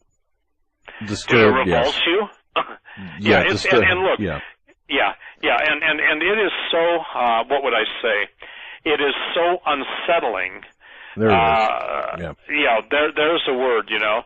It is so unsettling, you know, that it's really hard for the average person to take this. And by the way, I said it would happen today. There are Germans in their government and their military and GSG-9, their intelligence organization. They are literally being quoted, and they're being quoted now more and more as asking the question, is Obama insane? Those are their words. Years ago when Dimitri Duduman had a vision, I want to get this before we go to the break, he had a vision and God showed him the war that would be made against the United States. People mocked, they scoffed, and that's like 20-some years ago now, maybe more, and the war on the United States. And Dimitri said he was showing the nations that would come against the United States, but there were two that he didn't see. Well, I pondered that for years, literally pondered that for years, and I don't know, maybe 3 or 4 years ago, it was on your show. I said it, and I was in the shower, and the Lord said, the two nations, Steve, are Germany and France. You go back 5 years ago, or even 10 years ago, that thought would have never been incorporated. In other words, Germany and France will join with Russia when the attack upon the United States comes. Do you think anybody who is all NATO crazy would believe that? Do you believe that, the abomination that makes desolate as spoken of in the Word of God? Do you believe that anybody trusts the entity? Do you believe anybody trusts American foreign policy? You look at Damascus, and by the way, everybody quotes Isaiah, 17, Damascus will be a ruinous heap. But if you look at those pictures, I think people, it's just like there's a literal fulfillment. As far as your eye can see in all directions, it's a ruinous heap. Everything's bombed out, is it not? It's on my website. Yeah. And so, you see, here's the thing, Doug. I once said, people in America, and I did say this, that they will deny the Antichrist is present, even as he does everything the Bible says, even as the two witnesses, when they show, by the way, when he shows, they show. You follow me? Until the two witnesses show, even though a lot of us think that, there are some great, or one individual that fits the Antichrist. And now what do we have? We have the little Jewish boy being, Jewish or whatever. Maybe he wasn't a Jewish kid. I read it and I said, this kid's prophesying the rise of the Antichrist, the Messiah. The Messiah doesn't come back and live secretly on earth. That's not biblical. The Messiah comes back in the same way he was taken up in the book of Acts. And Jesus said, as a lightning, goeth forth, so shall his return be. So, so what I'm saying to you is this whole Jews, no Jews, who are real Jews, who are not Jews, it's going to take a turn for really the worst, because people are going to embrace the anti-Messiah because they rejected Jesus, the true Messiah. The Hebrew movements people are going to be in real trouble at that point, because they're not going to know their own theology will, how do I say that, entrap them unless God in his mercy takes them out of there. Look, we are in Jesus Christ. There's neither Greek nor Jew, bond or what is the scripture, bond or free. The bottom line is he's made us all one in him. The fig tree and the olive tree have been grafted in. But prior to the fulfillment of the fruit being produced from that grafting, there's going to be total war. There's going to be war in Christendom, war in Catholicism, and there's going to be war in the, if you will, the Torah-believing Jews. Well, Doug, you did a really good job. And what I want people to understand is this, is that there is no ability to spell it out any clearer. I want to go to Hitler and the Beast, okay? Because, Disney did Beauty and the Beast. I'm doing Hitler and the Beast, okay? And it was Dusty Scalar that wrote a book called God, Beasts, and Nazis, Sklar, and I think it was Dusty, did a great job on that. But what I've done on each one of these, I would say, important chapters is thrown in kind of like a novella form of introducing the thought. And let me just read this, okay? Hitler knelt in front of the horned creature, gazing at its cloven hooves. The smell of burning sulfur hung in the air. "Rise, my child," Satan said. "Do you feel like being resurrected?" The creature laughed, as if it had told a joke, its leathery wings rattling in accompaniment. "I don't understand," Hitler said. "Resurrected?" He tried to ignore the fallen angel's long-nailed hands as it stroked through the man's gray hair. "You know, raised from the dead. After all, you died in Germany, did you not?" My double died, Your Majesty." Hitler, was talking to the devil. Satan again roared with laughter. "Yes, your double, but most of the world still thinks it was you. We spent a small fortune keeping that in the history books, and, well, let's just say I'm not quite as good at raising the dead as my competitor. I'm working on it, but we may have to go with a lie. I'm the prince of lies, after all," he chuckled. "So they will think I'm back from the dead?" Hitler asked. "Precisely. We'll continue to rejuvenate you. Then, at just the right time, you'll return to take your rightful throne as the Antichrist, leader of the Third Reich. How's that sound?" And Hitler speaks mein Gott. Hitler whispered, falling again to his bony knees. And this is, "Wie lang, ach lang." He kissed the huge hand of the creature. "Soon, my son, soon." So the idea, Doug, is this, is that we're in a time frame now where, again, people can, in ignorance, say there's no biblical relevance to this. Isn't it amazing? To the degree that Christians deny the supernatural, the occultists are embracing it on a worldwide phenomenological basis with so much evil and so many bizarre events happening. My emails do not go a day without someone running in as a Christian to the stuff that we're talking about tonight. And for the record, a lot of these people have never heard of me or read any of my stuff. They usually get referred to me by someone who has listened to me and said, "Man, that's just like that guy on the radio said." Well, the guy on the radio, in that case, it's you at this point, me and Joe. What we're telling people is this is playing out exactly as it's scripted. And for most of you, probably who, I think everybody maybe should have a grasp of a comic book. So a comic book, when you put it into a movie form, is a storyboard. A storyboard has your key scenes, you know, and there's a difference between a storyboard and a shooting board where every single shot is scripted, you know. But the point is not only scripted but illustrated. But what we have in the Word of God is such a play-by-play series of events detailed out for us that will be taking place for those of us on Earth. And I'm telling you, Doug, I said this, and people say, "Why do you put your little SQ notes on the articles?" I say, because I want to make sure everyone understands that I'm separating my thoughts and adding my thoughts. And by the way, I guess if it's my website, it's an editorial comment. Right. But the deal is that, you know, we're right there. Because it says, and I want to read this. This is really important, okay? And I think people have better get used to this place of being challenged by all the events taking place before them, okay? In essence, we're being told that a world ruler is going to come on the scenes. We're told that he's going to make war against Christians. He will have a profane ability to speak and captivate those who listen to him. He will work apparent miracles, including making an image of himself which appears to be alive and calling down fire from heaven to destroy his enemies. This beast can be identified by its number, which is also a number associated with a man, 666. Now, it's important that people understand that there have been figures throughout history that had the spirit of Antichrist, but there's a difference between the spirit. Now, people will argue with me, "Oh, it's not, you know, it's just a system. It's a Roman Catholic Church." Wrong, wrong, wrong. You don't have two witnesses who are able to prophesy for 42 months, 3.5 years, and call fire down from heaven and perform all the miracles that Moses, Elijah, and Elisha performed on earth at the same time the Antichrist. Notice this. There will be the counterfeit, there will be the real.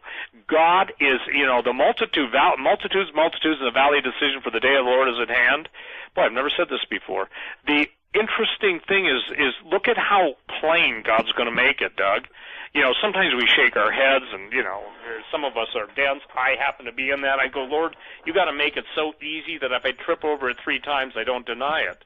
The point being is, at the same time the Antichrist is here, the 2 witnesses. Now, how can 2 witnesses die in the street of Jerusalem, the streets of Jerusalem? Their bodies lie there, and all of a sudden a voice from heaven says, come up hither. That's not talking about a church age versus a prophetic age. All these people that got charts, graphs, bulletin boards, flannel graphs, those computer, what are those things called, PowerPoints, Well, I got news for you. In the days that the 2 witnesses show up, the power is going to be in the point, and there's going to be 2 warring factions on earth. This isn't lollipop land. This is reality. So the idea that, that any minute now we're out of here, we're not out of here until this battle plays out. And it's fascinating to me that we're right, how do I say this? Only God knows his time frame, but everything that we used to speak about 20 to 25 years ago, with the exception of the Antichrist physically, getting ready to go to battle in Armageddon in the plains of Megiddo, are in play right now. And now I find it interesting. You'll appreciate this without any names. Even some of the top evangelists that basically thought all prophecy was guessing how much money you had in your pocket that they could shake you down for and give you you just give me $777 and God will give you 777 miracles and a pair of white recapped tires, Well, the tires are probably to get their whole giving program rolling. Or, and the idea is that's what the world's seeing. So as the devil deceived so much of what used to be Christendom, now the real proof is in the pudding. The idea is that it is a question of power. The Bible says, to those who receive Jesus, Jesus gives the power to become the sons of God. It is not just intellectual assent. We can intellectually say, God, I'm a sinner, but we have to repent in heartfelt repentance. The Spirit of God, no man comes unto the Father except through the Son, and the Spirit of God draw him. So, Doug, well, 1,000 may embrace what we say tonight, and who knows how many will turn their back on it. I forget the parable of the seed. Tonight, the seed will fall on good ground, and it'll grow up and be nurtured as a people who have a hunger for God, thirst after God, as a people that have the hunger for God. From their innermost being will spring forth rivers of living water, which will water the seed that's been planted. The scoffers, the scorners, the ridiculers, the character assassins, the physical assassins, the death, hell and the grave people that, they're already occupying that position in eternity, even though they're not there yet, the super potential. The idea is that we're all now watching events that there is no classic way to define. If the press has to go to Armageddon, if the press has to use biblical, if the press has to use, I'm talking non-Christian, has to use end of days, end of the world, Pope's talking about the last Christmas, everybody, the bishop of the Russian Orthodox Church said this is it, the Grand Muftis are saying this is it, the rabbis of the most learned rabbis are saying this, and what's cool, isn't it cool? God's telling his kids who don't have the degrees, don't have the suits, don't have the robes, don't have the gold, don't have the censers, but they got the real thing. Get ready, kids. I'm coming. And before I come, I'm going to empower you so that they that know their God shall be strong and do exploits. God is going to do what only God can do. And all he asks of his people, Doug, is to simply not willingly go quietly into the night, holding their peace, holding their tongue, hoping somehow they'll escape all this stuff, and never even knowing what it meant to get into a battle. It's kind of like someone telling you or telling me or telling Pastor Langford or telling Tom Horn, well, you guys should just have tougher skin, as they sign it anonymous, as they criticize, as they ridicule, as they scorn, and then you track them and it's a spoofed email site. Not all the time, but a lot of time. So where are we at? We are in the final Reich. We are at the time when all the greatest villains of history, the demons that inhabited them, the fallen angels that fathered the very giants that the demons came from. They want their issue, if you will, their children back.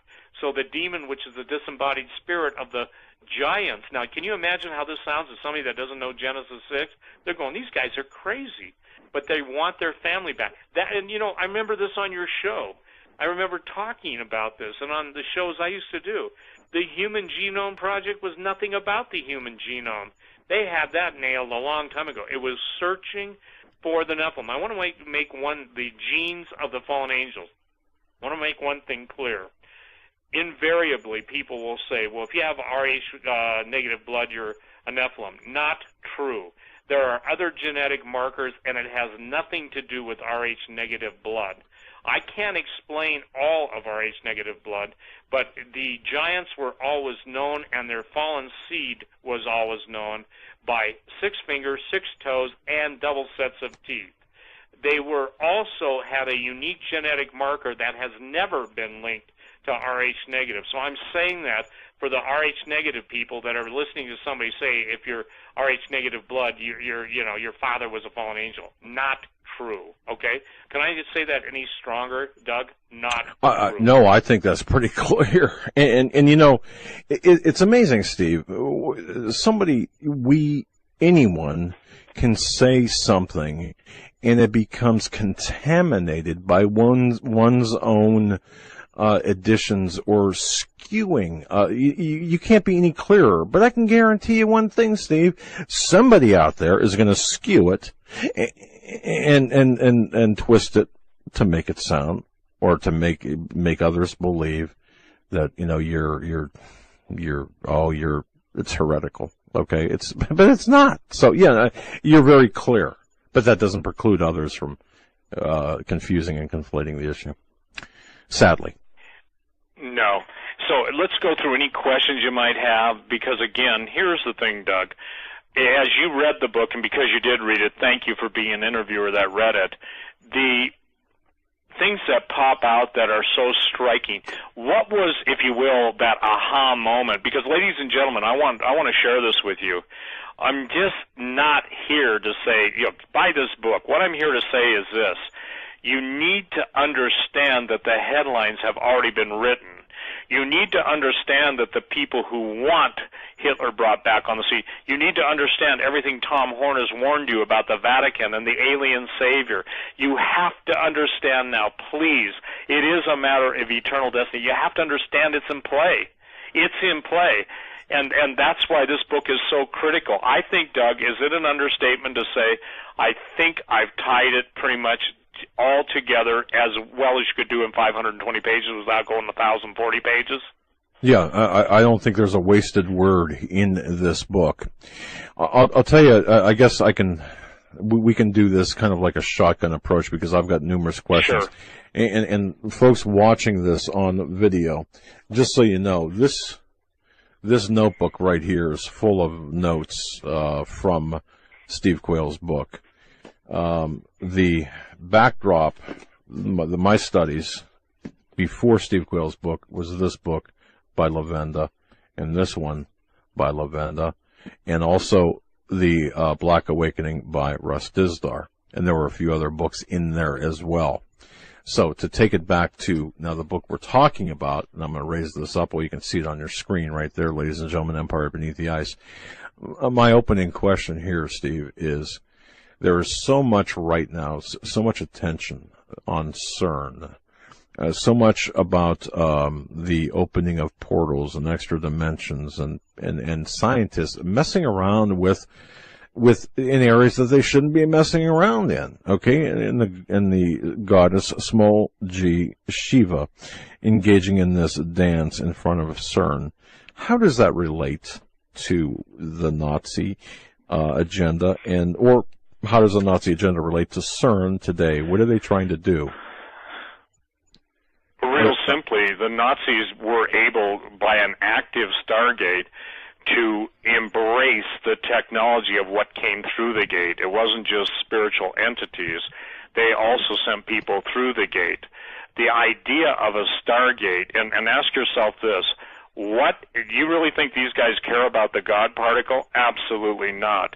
What they're trying to do is become as God, and that's what the Nazis knew too. The Nazis knew, and for the record, you're going to love this, Doug, the actual design of the first Stargate was given to them by one of those entities that was actually dictating, if you will, the Encyclopedia of Hell to them, okay? So what CERN is CERN is the, if you will, their big gun to take down the very last barriers that God had placed in His mercy and love for us to keep those entities out of our dimension. What CERN is going to do is bust through that. It's like the master lock on a vault. You can have multiple locks on each locking bolt, but when you get the master to sync up, they all open up. And we're not just talking about one Stargate. We're talking about, literally thousands of Stargates. So what this is it is a war.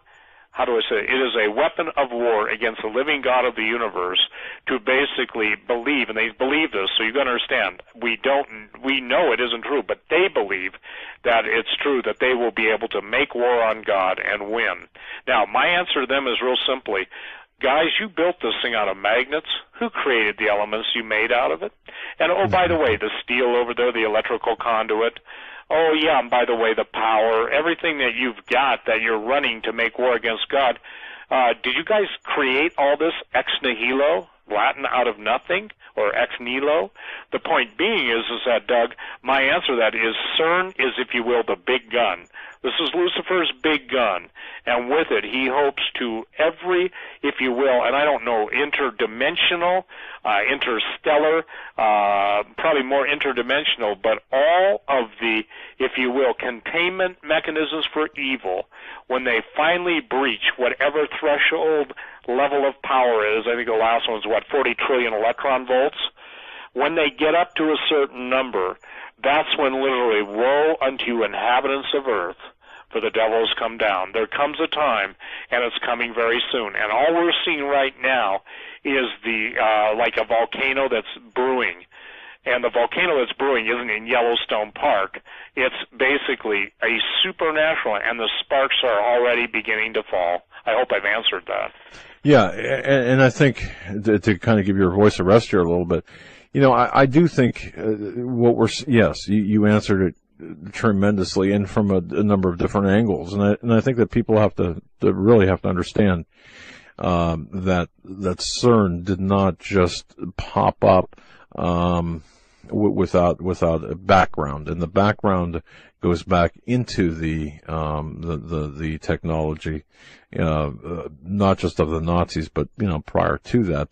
But yes, I mean there's an integral, important relationship between CERN and Nazi technology and such that, you do well in explaining it in your book. The other thing, Steve, somewhat, not really related to CERN, but certainly of interest, and you spend a lot of time talking, or a lot of pages talking about this. And I think that this is important because we are all going to be faced with multiple deceptions. And when I say multiple deceptions, one of the biggest deceptions, I believe, is this UFO deception. And isn't it interesting that it was really in earnest with Roswell post-World War II, after the Nazi scientists had arrived in America, that we saw, this Roswell crash, and all of a sudden this huge influx of UFO activity. And I know you really painstakingly structure the UFOs, Nazi technology, and cultural, well, not cultural, but contemporaneous headlines, and really make some important links at the time, to the times, to the headlines. How much of what we're and I'll just preface it more by saying I believe that many people will be deceived by the fact that UFOs are going to come and it's going to be alien technology. By alien, I'm not talking about the about MS-13. I'm talking about I'm talking about the perception of, Mars men or moon men or whatever, the alien gods, small g. What role did, and maybe this is too big of a question, and you can hone it down to your will, but the UFOs that we're seeing today, did they not have their current contemporary roots in Nazi space or Nazi technology, as you had mentioned earlier? But I mean, if you want to hone that down a little bit more, that we're seeing, and will this be part of the deception? Yes, Doug, and it already is part of the deception. Yes, from this context. Remember what I said a moment ago about the Stargates? Yeah. The technology that exists, and I've said this, and I don't know that this is exactly as accurate as I can say it, but to give you an idea, there are all different categories of principalities, powers, the Bible talks about in Ephesians 6, spiritual wickedness in heavenly places, and there are orders, there are archangels, there are archons, there are absolutely thrones and dominions, there are cherubs. By the way, again, you can say, is Satan a fallen angel or a cherub? He appears to be a cherub, which is even higher than the angels, okay? But as an archangel, then, you can go on and on. But what I am just simply trying to say is this, that the technology is both extra-dimensional, okay, and back-engineered extraterrestrial.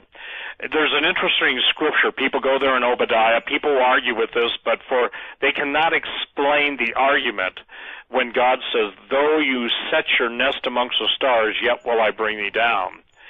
Because of the ancient Vedas that are, mentioned in Sanskrit, written in Sanskrit from ancient India, it appears that there were those who had the ability, and I'm talking 4000 BC to put this into perspective, to leave the planet. The question I always get asked, and I think it's a great question, I just don't have a definitive answer, were there certain really evil spiritual entities that were able to build, if you could use a word, their interplanetary ark to avoid the judgment of the flood, or their interdimensional ark to avoid the ramifications of the flood.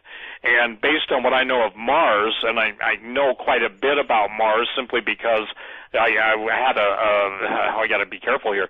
I had a unique briefing, let's say, from someone, and then someone else who's been in, believe it or not, what they call the jump room. And if you understand that even Elon Musk's on there, I'm sorry I can't disconnect my call forwarding, that they just don't get the fact that we have already been there.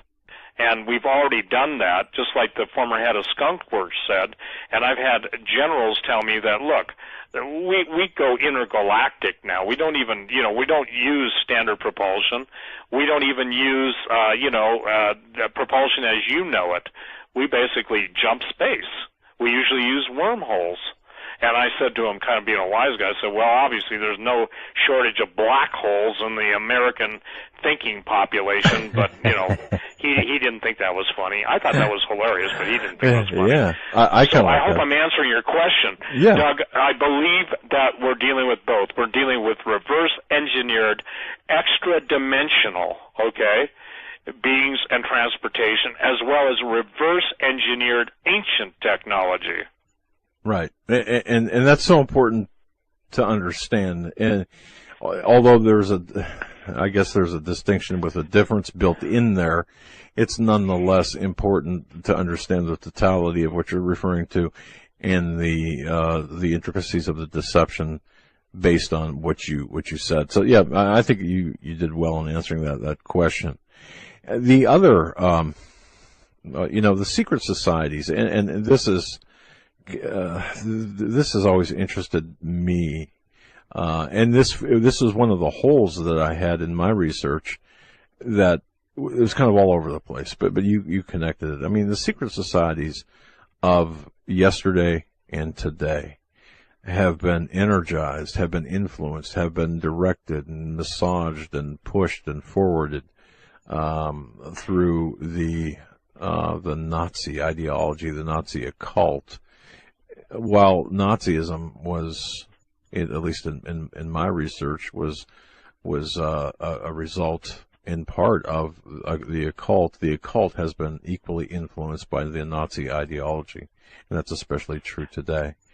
I'm just wondering, Doug. I would say it's the other way around. Okay, you cannot separate Nazi ideology. The Nazis. Listen, Hitler in one of his memoirs even talked about walking down the streets of Munich. I think it was in the late 20s. Okay, maybe early 30s. Basically even making the statement that the Prince of Darkness had entered into him. Okay, there have always been kings and kingdoms. There have always been ruthless kings. But the difference was that this had a basis unlike any other. This had a contempt for human life. This had an egalitarian, if you will, desire to become gods, with the lying spirits promising Hitler and the Third Reich that they would be like gods. You cannot separate it. The Nazi high command, with one or two exceptions, was totally involved in the occult. You could not become a member of the SS, the Black Sun, and you could not become promoted unless you basically. Now, if I said to you, who is the most pronounced hater of mankind in the universe that definitely wants not only racial purity but racial destruction, you'd have to say Satan. Right. So when you have something that's that noble a task, he's not going to leave it up to any of his underlings. He's going to get involved in it personally. Just like when Jesus was tempted, it wasn't, demon A, demon B, or demon C, or fallen angel GHI, The bottom line is, whatever those names might be, it was Satan himself, okay? So what you're talking about in the book of Revelation as we enter this time period is the most evil, and I like this word, infestated appearance, if you will, or presence, an infestated presence in that which becomes the Antichrist, Right. In other words, Satan's not going to leave it up to anybody but himself. And that's when the scripture says, woe unto you inhabitants of the earth, woe. Can I tell you something? You don't have to be a Bible scholar and understand the importance of that word woe, That is a bad word. Yeah, especially if you're a sheeple. Yep. Yeah, you better pay attention when it says "whoa." Yeah, what follows is pretty important. I get that. Off script here. Well, there's no script, but somewhat off topic is it fascinated me as well. And by the way, speaking to what you spoke about, I didn't mean to separate that. What I meant was it's on both sides of both sides of the equation, but that's fine. My takeaway from this book is, of course, the Nazi occult is here. Its influence. I mean, it's widespread. It's your word, infestation. I mean, I think that's a good word. To what extent, in your opinion, Steve? Because Obama, the Pergamon structure that he appeared in front of, or the altar of Pergamon, that thing, yeah. I mean, obviously they had to know. Obama and his handlers had to know what they were setting up, right? I mean, when Obama absolutely. I mean, come on, you guys. It's what does the Bible call it calls it the seat of Satan, Pergamos. Right. I guess what I was kind of curious about, aside from the obvious, what was the more subtle message being sent? Well, I don't think it's subtle at all, Doug. I think it's the Prince of Darkness has assumed his throne. Now, the argument is he the Antichrist? Is he the forerunner to the Antichrist? Because again, what's interesting is that those who trip all over themselves to basically try and excuse what is George Stephanopoulos, okay? Yeah. Step all over himself. My attempt at humor late. The bottom line is that this is so. Do you know what obviously is on the frieze of that is the War of the Giants? Okay, I mean that was part of that too. So the ancient, if you will, the ancient fulfillment of prophecy that was not lost on the world of the occult. Okay. That was Right. a declaration. Now, I'll tell you one other thing. Look this up, ladies and gentlemen, and may God grant you wisdom. Seriously, and may He grant us all wisdom to follow this. Obama, when he ascended his throne, let's just call it his Pergamos throne, he basically had in his pocket an idol called Hanuman, Right. Hanuman. When he was inaugurated president the first time, the Indians from the Indian government brought him I guess you'd say a Hanuman statue that was made out of solid gold. Hanuman is the man god, actually the monkey god, that transcends heaven and earth. Mm-hmm. Does that maybe put things into perspective? Yeah, it does, and I think people really need to really follow that through and understand exactly what that means and the implications from that. You're absolutely right, Steve. Okay. So I hope here's what I'm trying to say. You can't, wasn't there a country western song, Who You Gonna Believe, something, or Your Lion Eyes? Exactly. Well, what yeah. you gotta, and I don't know the words of it, but the point, I think Bill Clinton had a presidency based on that. What are you gonna be, the truth or the lion media, right? The point is that your own eyes and the truth or the lion media and their lies. Herein is wisdom. None of us have the discernment necessary to make it with what's coming down, but God will never leave us or forsake us. If it weren't for that scripture, Doug, I think I seriously would just hold my breath and go to be with Jesus. Now, I'm not talking about committing suicide. I'm just talking about, and I want to make that clear, I'm just meaning some days you just say, Lord, I just want to go. I want to go. Take me home. I know. Yeah. And I know you've suffered from migraines to the point where an ice pick would be a welcome, and I'm talking to your temple. That's not right. from my hand.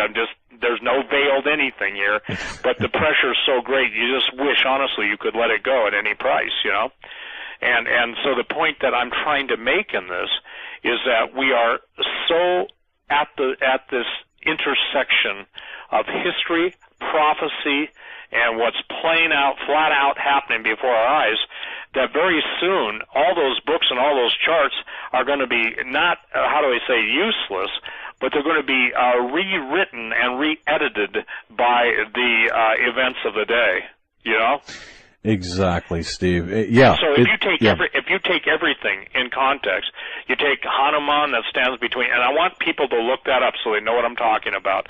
Just go into a search engine and put Obama plus and Hanuman, Hanuman.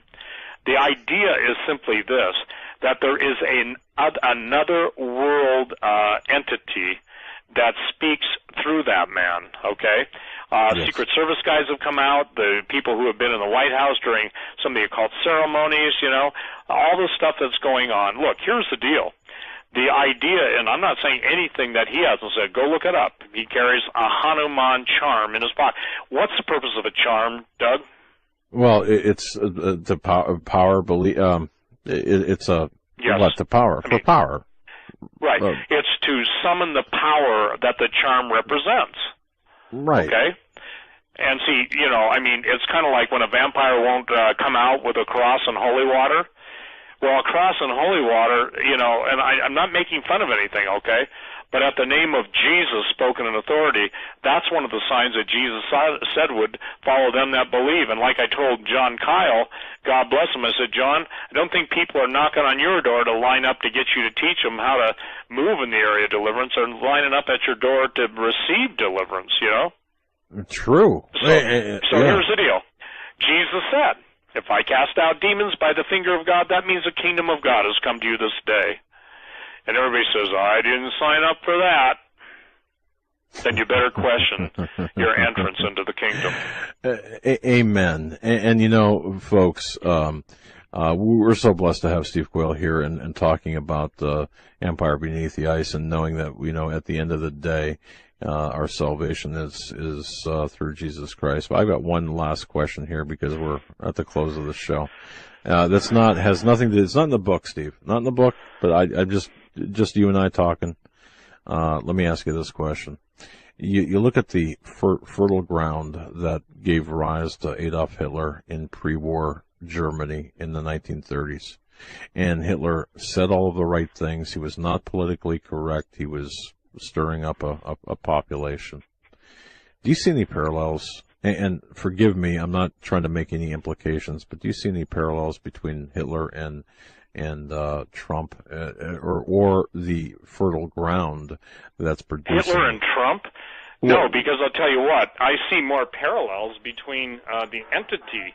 To say there are parallels to Trump, can I tell you something? The only ones that are making those claims are the left media, Right, and when I say that, absolutely none. I see every parallel to what Hitler is saying, Exactly. I see Okay. every parallel. Yeah. I see every parallel to people who are calling for Trump's execution. Right. Good bloody night, ladies and gentlemen. That's a hate crime. Oh, yeah, well, it doesn't apply to rich white guys, huh? Here's the thing. A house divided against itself cannot stand. Doug, I remember going on talk radio, blah, blah, blah, 25 years ago and making a statement. I said, you're already seeing the seeds of America's destruction when they put in Afro-Americans, Mexican-Americans, Italian-Americans. Yep. Modifiers, okay? I said, right. There you are watching the seed of destruction for the homogeneity and the uniqueness of America's experiment. Yeah, do you really believe listening to Jesse Jackson or Al Sharpton saying that white people, only white people can be racist? Hello? You see, this is the way the left works. It redefines the word and redefines the argument. By the way, I don't use illegal immigrants anymore. I got a new word. You want it? Invasionists, sure. Okay? The invasionists. INVASIONISTS, because that's what they are. It's fascinating, is it not, that we are seeing borders, language, culture destroyed on a daily basis. We're seeing, I don't know if you guys knew this, but Black Lives Matter had shut down, the Mall of America, and the people in the Mall of America were told to shelter in the stores. Did you see that? I saw headlines reflecting that. Yes, I did. Yep. Okay, so look, number one, rule.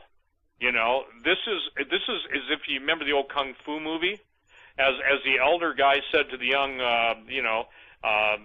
martial arts guy, Carradine, grasshopper, you do not want to be in a store or in a shopping place with multiple people where the threats are so obvious, okay? Again, Doug, number one rule of survival. Number one, you want to be where everyone else isn't when it all comes down. Steve, and absolutely. To answer that question, to say Donald Trump is like Hitler, come on. The bottom line is the fertile ground. Yeah. Okay. Yeah, that was it. And that stems, by the way, and you're precisely right, that stems from an offhanded comment from a CNN, or not a CNN, MSNBC commentator about the status of America, actually being critical of Obama's America, saying, well, hey, we're going to get a tyrant like Hitler because of Obama's, My answer? Yeah. We got the tyrant like Hitler. There we go. Where's your freedom? A dictator can kill without consequence. Hello, NDAA, 1867, whatever. Hello, ruling by executive decree. There's no need for, any parliament, and there's no need for the Reichstag. There's no need for Congress. And by the way, Congress and Senate, what are those guys? Let's just say, have they all joined the bathhouse boys? Oh, geez. Yeah. We have an impotent legislative branch and an even more impotent judicial branch, or perhaps not. I mean, maybe it's a Pastor compromise. Langford spoke about compromise, okay? And we have the most compromised government in the world. Doug, I was on your show.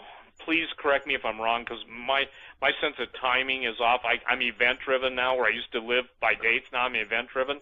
Do you remember when I said America, I quoted, I think, one of the passages in Jeremiah, where I said that God had stated, and when I say this, I'm repeating what God had stated, that America and the government of America will become a hissing in the nostrils of the people around the world? I'm telling you this. And you can believe it or not. Somebody say, Well, I don't believe it because it's not on National Public Radio, and if it's not on National Public Radio, it can't be true. you know?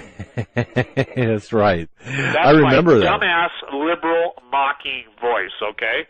And I did say that. And the contempt. Now, I told you today, I told you, France has already cut their deal with Russia, okay? That's I would right. too. Germany has already cut their deal with Russia. I would too. Because here's the disconnect, Doug, and this is the thing I guess I cannot communicate. You may be able to say it better than me, so follow with what I'm saying.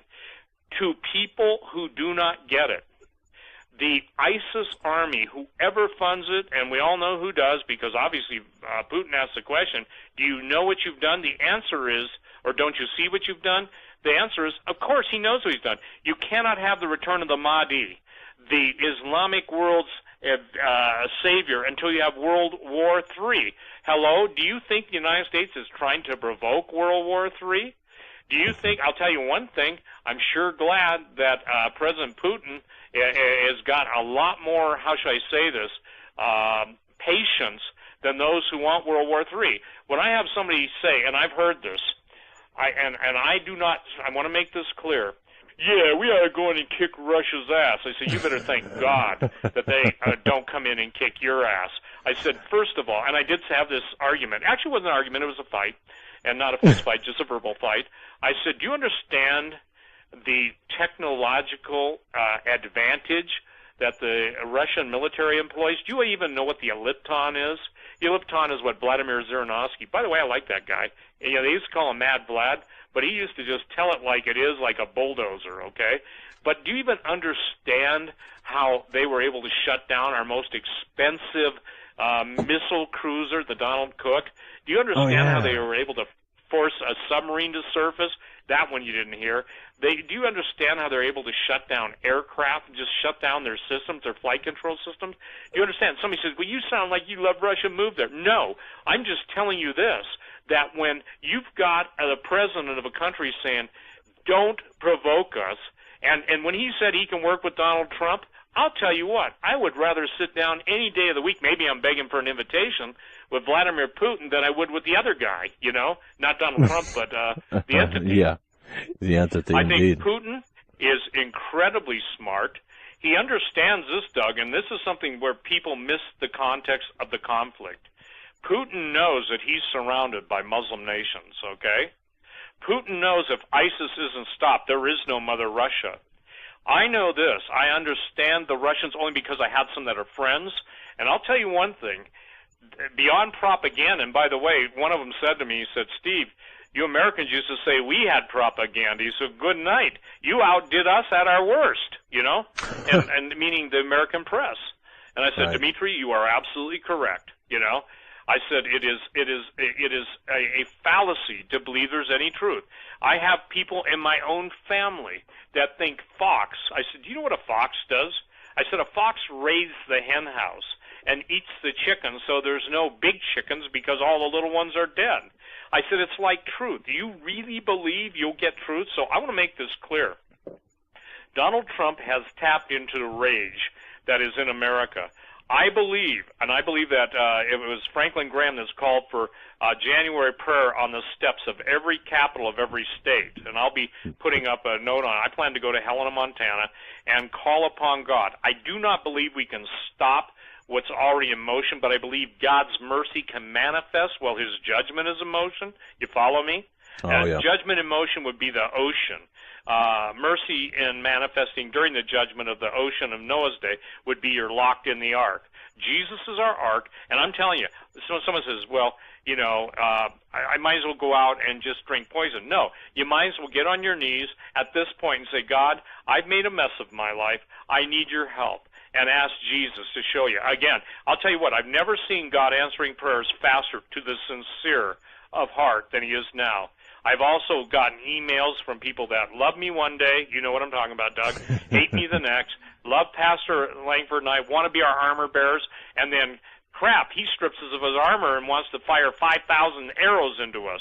On a Friday, they love you. On a Sunday, Friday, Hosanna. On Sunday, crucify. His occultish predilections. So in other words, Himmler, in particular Himmler, with Hitler's blessing as well as Hitler, recognized that Islam, having a predisposition toward violence, and looking at Christianity, and Himmler is, and I'm going to paraphrase this, Himmler said Christianity wasn't man enough where Islam had the, cojones to be used as a weapon, so let's exploit Islam and make it a tool of the Third Reich. Well, that's how we got where we are today. I mean, and obviously that's a very, very short summary. So, having said that, what was the ideology of the Nazis, and specifically the various parts of the Nazis, various subsections of the Nazis? And I found it extremely interesting that everything that Russ Dizdar, for example, talks about the multiples, the SRAs, we can trace all of that back to the experimentation done by the Nazi scientists, or at least for the most part, and then refined through the Tavistock Institute. We can take all of the things that, for example, Paul McGuire talks about in the counterculture, bring that back to the Nazi ideology. And somebody wrote me and says, you got too much Nazi on your brain. And my reply to that was, well, no, you follow the evidence wherever it might lead. So having said all of this, Steve, okay, why don't we do this? Why don't we start out with your findings, because this is kind of the new thing now, new to many people, but not new to you nor us. Hitler did not find his demise in a bunker in Berlin on the 30th of April, 1945. What happened to Hitler? Well, first of all, I think even by the FBI files, it's always been, my contention, and for the record, even before writing this book, I knew he didn't die because I'll just tell you what. Let's even quote Eisenhower. Eisenhower stated there's not one shred of evidence that he died. Not one shred of evidence, okay? The autopsy that was supposed to have been done on him. And for the record, Joseph Stalin's dying words he basically said, that bastard wasn't killed, okay? I'm paraphrasing that. But the idea was that the industrials who fled, these were the billionaire bankers of their day that fled, Doug, and they fled out of the whole South America. They came to the very fact and conclusion that obviously he had escaped. Most people don't know the trail, and I'll just detail the trail really quickly. The trail led from the Berlin bunker, the tunnels out, and then it led specifically to the underground areas that had been developed, and when I say tunnel system, that were second to none. And so, what's important is that from there to the Canary Islands, from the Canary Islands to Argentina, from Argentina up, and it went on and on and on. Right. Doug, take the show right now. I have multiple incursions. Seriously, on my security system. Please take it. I'll come right back when I can. All right. And folks, let's keep Steve in your prayers. Whatever's going on there. Look, we've had that happen here before. Sometimes it's nothing. Sometimes it's something you got to deal with. All right, Joe. I mean, I find this really fascinating. And when we talk about World War II, we talk about look, where we're at today, global jihad taking place right now with the Muslims. We know that there was this relationship between the Muslims and the Nazis during World War II. We saw the Grand Mufti. We saw the Grand Mufti and Hitler. Are you back, buddy? Yeah, I'm back. Okay. Unfortunately, as you know, in the world that we live in, you learn what patterns are, and you learn when there's a breach in a pattern. So, and Doug, let's take this time too. We're just about at the end of the year, and I just want to thank every single one of those of you who are out there praying for Doug, praying for me, praying for Pastor Langford, praying for Hagman and Hagman, because, ladies and gentlemen, you don't know yet until you reach eternity the facts and impact of all your intercession on our behalf. And, I want to really thank Susan York and, again, the members of Bruce's congregation. I don't know everybody by first name, but all I can say is this, is that by the grace of God, we're co-laborers, And those of us who are on the front, actually on the bow, pun intended, of the icebreaker, especially when we're going to talk about the Antarctic, we are absolutely the beneficiaries of God's faithfulness in response to the people who are brothers and sisters praying for us. That's not shallow. It is my heartfelt thanksgiving. I thank God for Romy. I thank God for our intercessors. I thank God for every single one of you that has prayed for us and continues to pray for us in light of all of the challenges that come at us daily. So I just wanted to say that and get that right out, that if it weren't for the intercessors, we would not do that. And so, again, it's not enough. And when I say this, Doug, you've heard me say it on your show so many times, the prayer I have prayed, Lord, you know your people, the people that you bring to the show, the people that I've been able to share my testimony with who have come to know you, the people who have been stopped in their tracks from committing suicide and have turned to Jesus, the people who have gone cold turkey. And again, look, here's what we're saying, and I want to make this clear. A man has nothing except he receive it from above. What Doug has found his calling, Joe has found his calling, or it basically has been placed in it, myself and others, Pastor Langford, and I'm just talking about the guys who are immediately on this show, the worldwide response has been beyond anything I could have ever imagined. And the thing is that when God's got a hand in it, it's always redemptive. It always will lift up Jesus.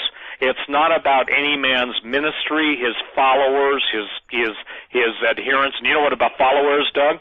It's the guy that figures out what footprint you're going in and then decides, how soon to put the knife in the back. Not everybody is that, but, we have to realize this, that all of us basically are shoehorns to get people to walk in the path that Jesus has in preparing their steps.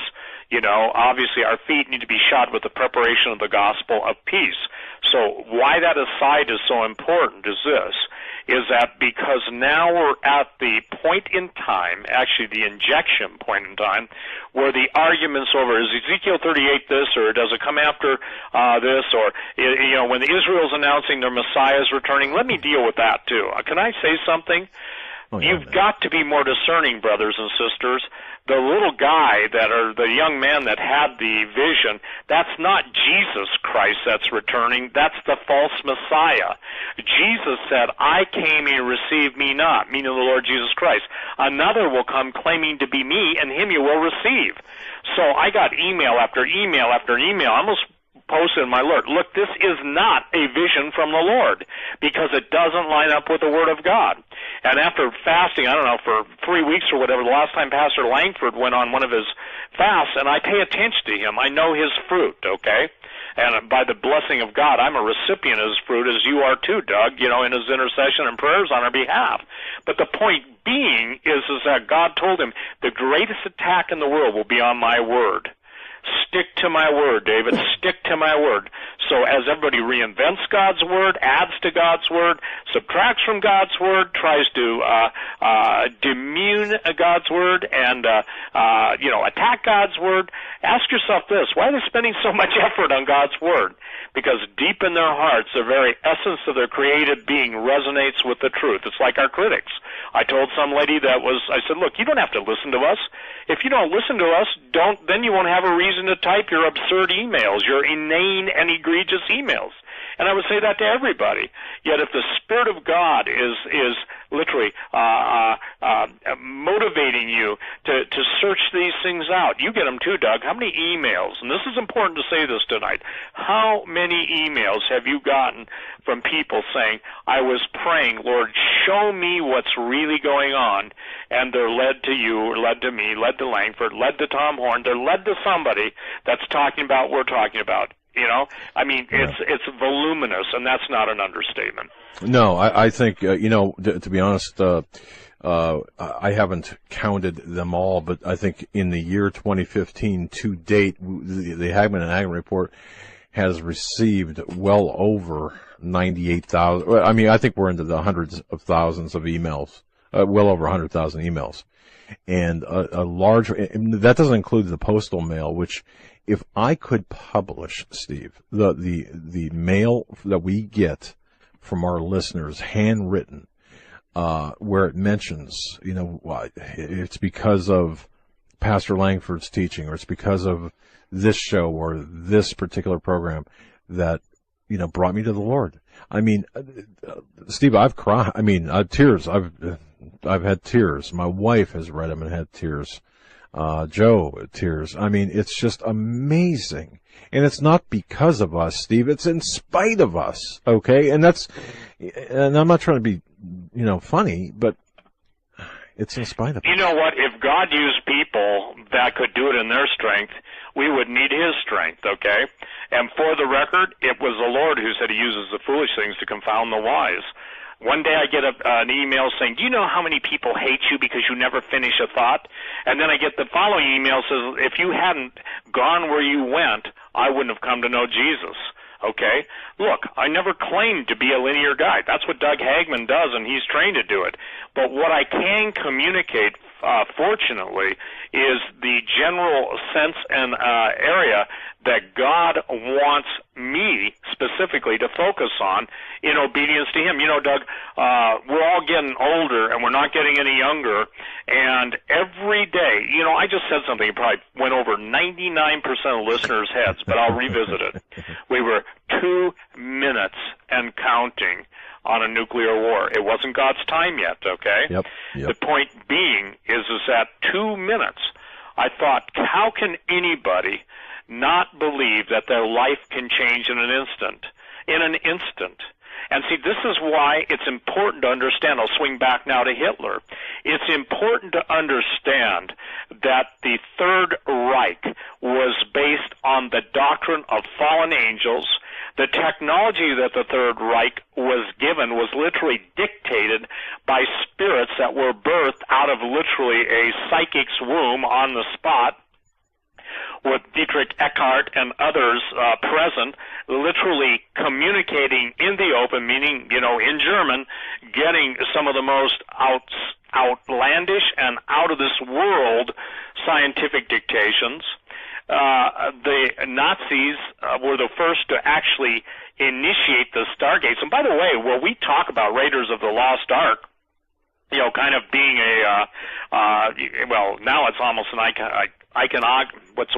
iconic series of motion pictures. The fact is, Europe was IA. And what was fascinating, even after World War II officially ended, there were close to 50, some people say 45 to 54 U-boats unaccounted for. But then there were also the new super series of U-boats that were never accounted for, outside of a few pictures and the blueprints and the known fact that they had been fielded in the ocean. So it'll be interesting, as you brought up the History Channel, in search of Hitler.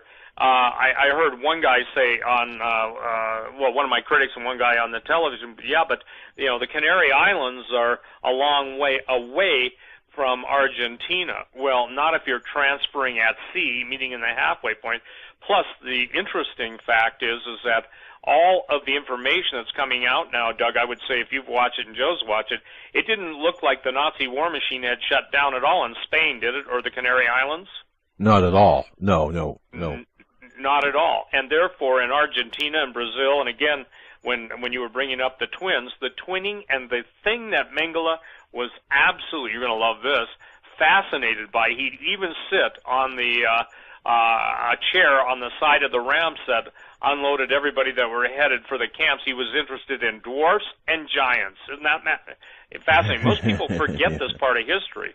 So, again, the co-founders of the Ahnenerbe, all of the different people that were into racial sterilization, and here's what people don't understand. When we've been pouring our hearts out, crying out to the God of heaven to stop the abortions, to stop the slaughter of babies, Margaret Sanger was an absolute Nazi, and people do not get that.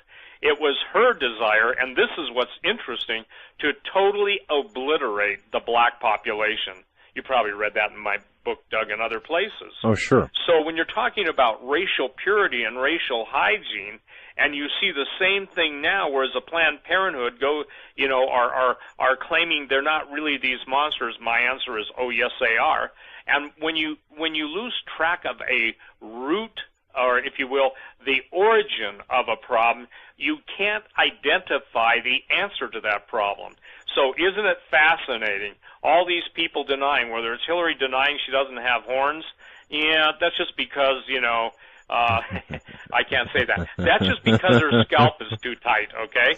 And you remember on Halloween, Drudge portrayed her in her witch's helmet. I think that what I'm trying to really get people to understand is you cannot take the rise of the Third Reich and the winning of World War II by the Nazis unless you understand the open source occult material. We, the United States, granted so many Nazi scientists alternative identification. We granted the leading drug manufacturers, pharmaceutical manufacturers, we granted them totally new IDs and brought them into the country, along with the SS, the best of the German spy masters, we also brought into the country. So, meaning the United States, they were given alternate IDs, and now, this is critical to understand. When I say we lost World War II, it's beyond what that statement may infer. People say, I saw it. They signed the treaty. What did you see Germany after the bombing of Dresden? Blah blah blah blah blah. Yeah, I know that stuff. But we're talking about a supernatural, very wicked and evil, openly embraced philosophy that you cannot separate from the likes of Aleister Crowley, Dietrich Eckhart, Madame Blavatsky, and all of the occult rituals are absolutely what we're seeing portrayed today in the Baphomet statue with the little children and the recorded incidents of pedophilia. The point going on, Doug, we are in the middle of a total release of the occult, the wicked principalities, powers, spiritual wickedness in heavenly places, and the child of God does not have to fear. I want to make that clear right out of this stretch. Jesus said, behold, I give you power to tread on serpents and scorpions and over all the power of the enemy, and nothing shall by any means hurt you. It's in Jesus. And that's why this stuff is coming out so fast and furious. I'm afraid in watching some of the absolute heresy that's out there. My definition of heresy is that which is contrary to biblical revelation and that has been hashed out thousands of times before, and people still want to fight over stupid stuff, but they seemingly don't want to fight for their brethren that are being slaughtered around the world. Go ahead, Doug. And that's a great point. Boy, that we could do an entire show on that by itself. But just to bring this back a little bit here, take a few steps back. I just wanted to tell people that, and how I really got into this, and how this book really, Steve's book, Empire Beneath the Ice, really got to me was, I was attempting to determine the origins, really, of the global jihad that's taking place right now. I mean, we all point to people like Kissinger and Zbigniew Brzezinski and others, okay, as supporting the Muslims. But the missing components there, what were the origins of this jihad? Why all of a sudden this rise of Islam? Well, when you start peeling the layers of the onion back, it goes back to, really goes back to World War I, but let's move forward from there. I mean, we could talk about Max von Oppenheim. We did a program here recently about that.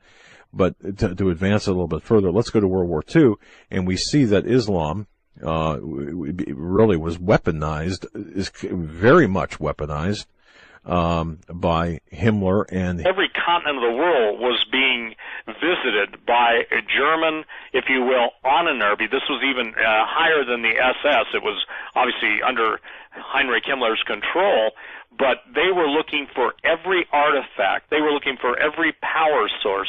They were looking for things as obscure as the third eye. They were looking for the flying machines of ancient Indian legend. They were looking for the spear that pierced Jesus' side. They were looking for the Holy Grail, the chalice of the Last Supper.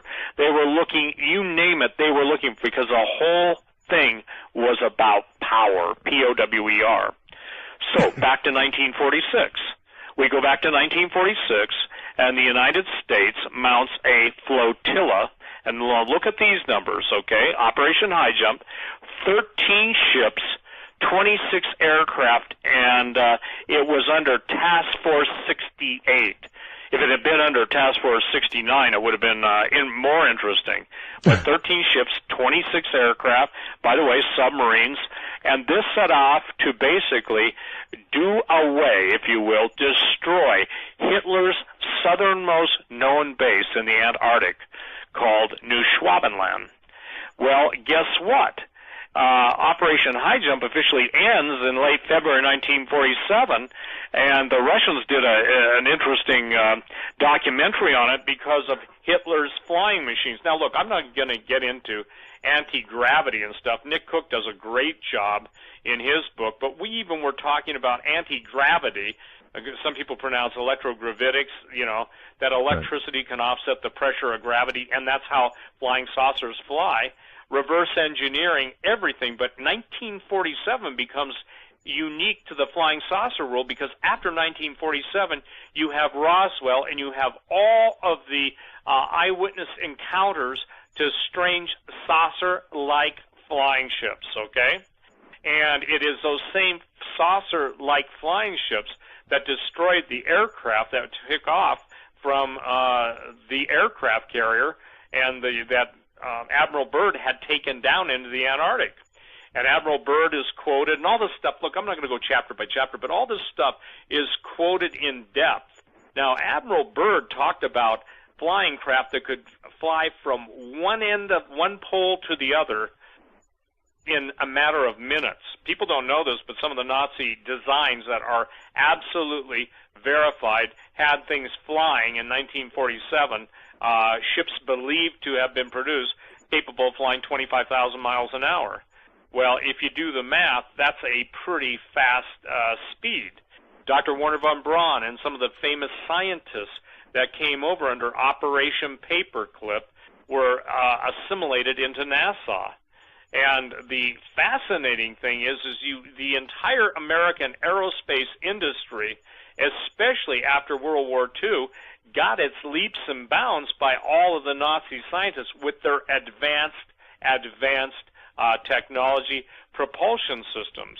Now, people think this is outlandish. I think I saw my website someplace in the so much stuff there, Doug. I don't even know where to go, but probably go in and go on my search engine and find out the Hindu flying machines, Vimanas, because I think it was maybe a year or two ago, the Indian aerospace team presented to NASA in an international worldwide aerospace consortium meeting that they had found the working drawings of the Vimana. I'll spell that, Vimana, the propulsion systems, and you'll love this, even the flight manuals to teach people how to fly them.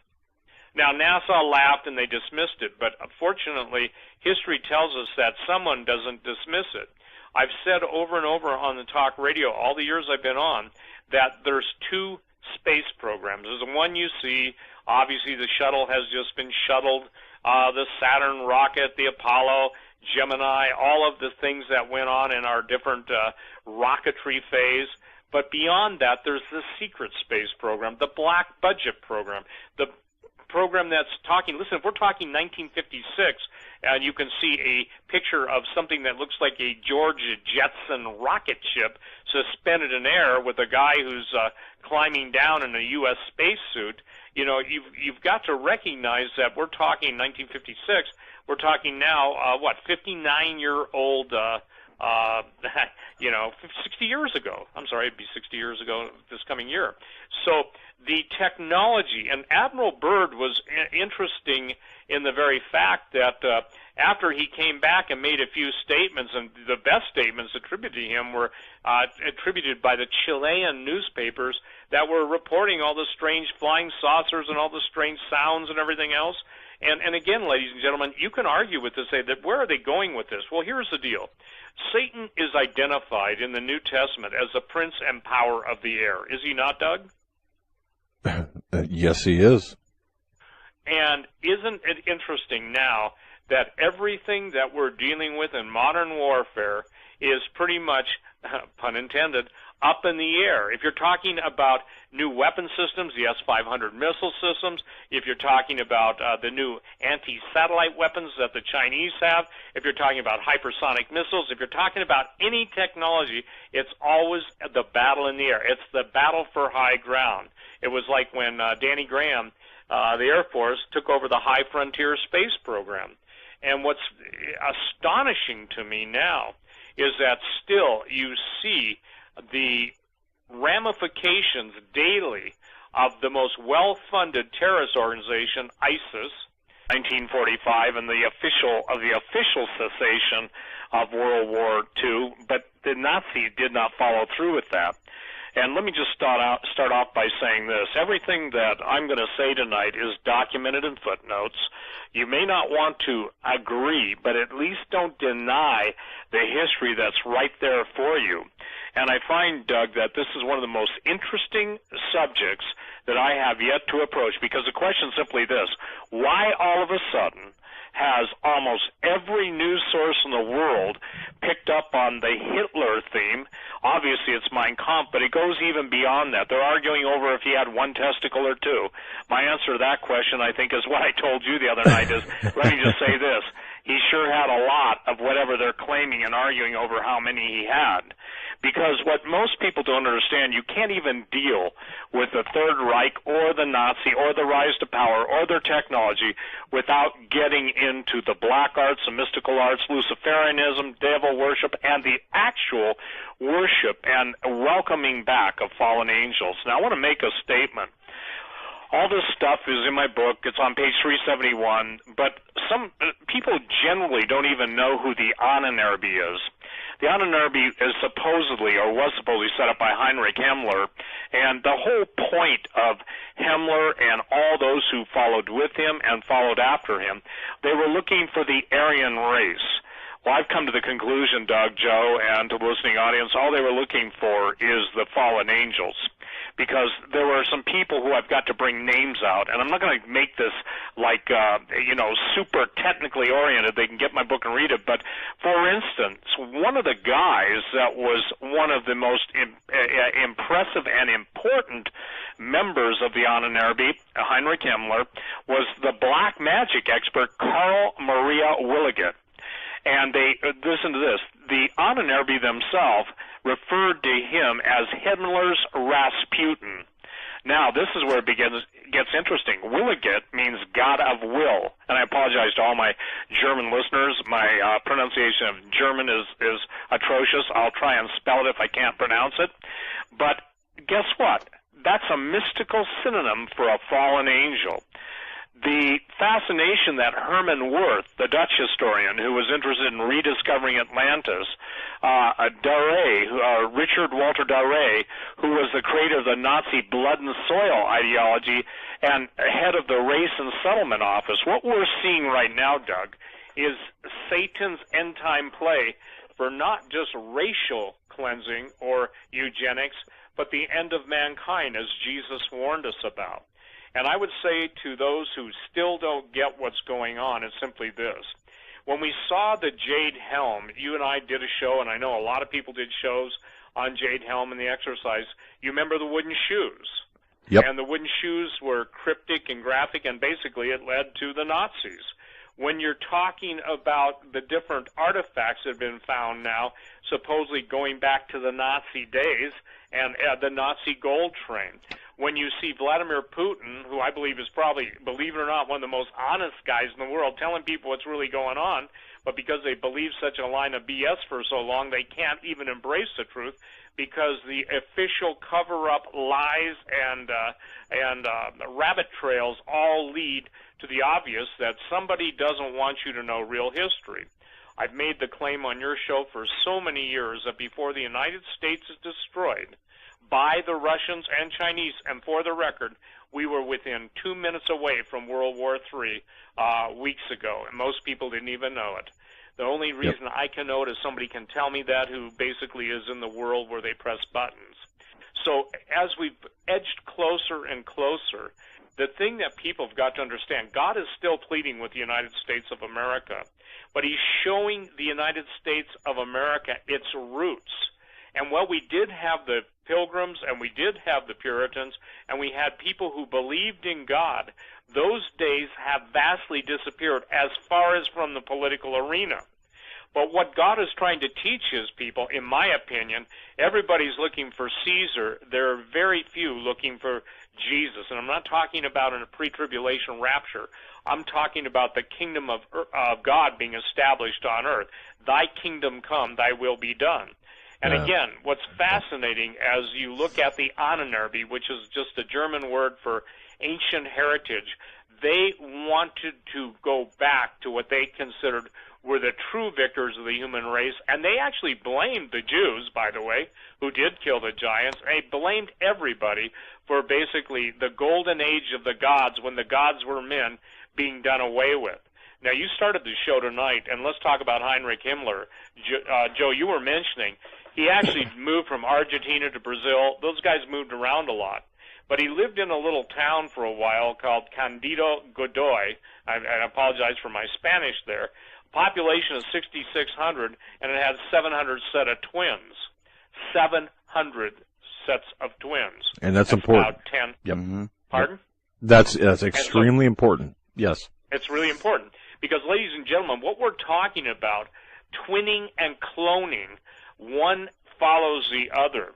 Now, let me share, and Doug, you chime in because I think people need to know this. We'll deal with Admiral Byrd and Operation High Jump, but suffice it to say that the title of my book, Empire Beneath the Ice, New Schwabenland, based on the exploratory vessel of Germany. Most people don't understand Germany staked out 230,000 miles in Antarctica, square miles, and called it New Schwabia, Schwabia.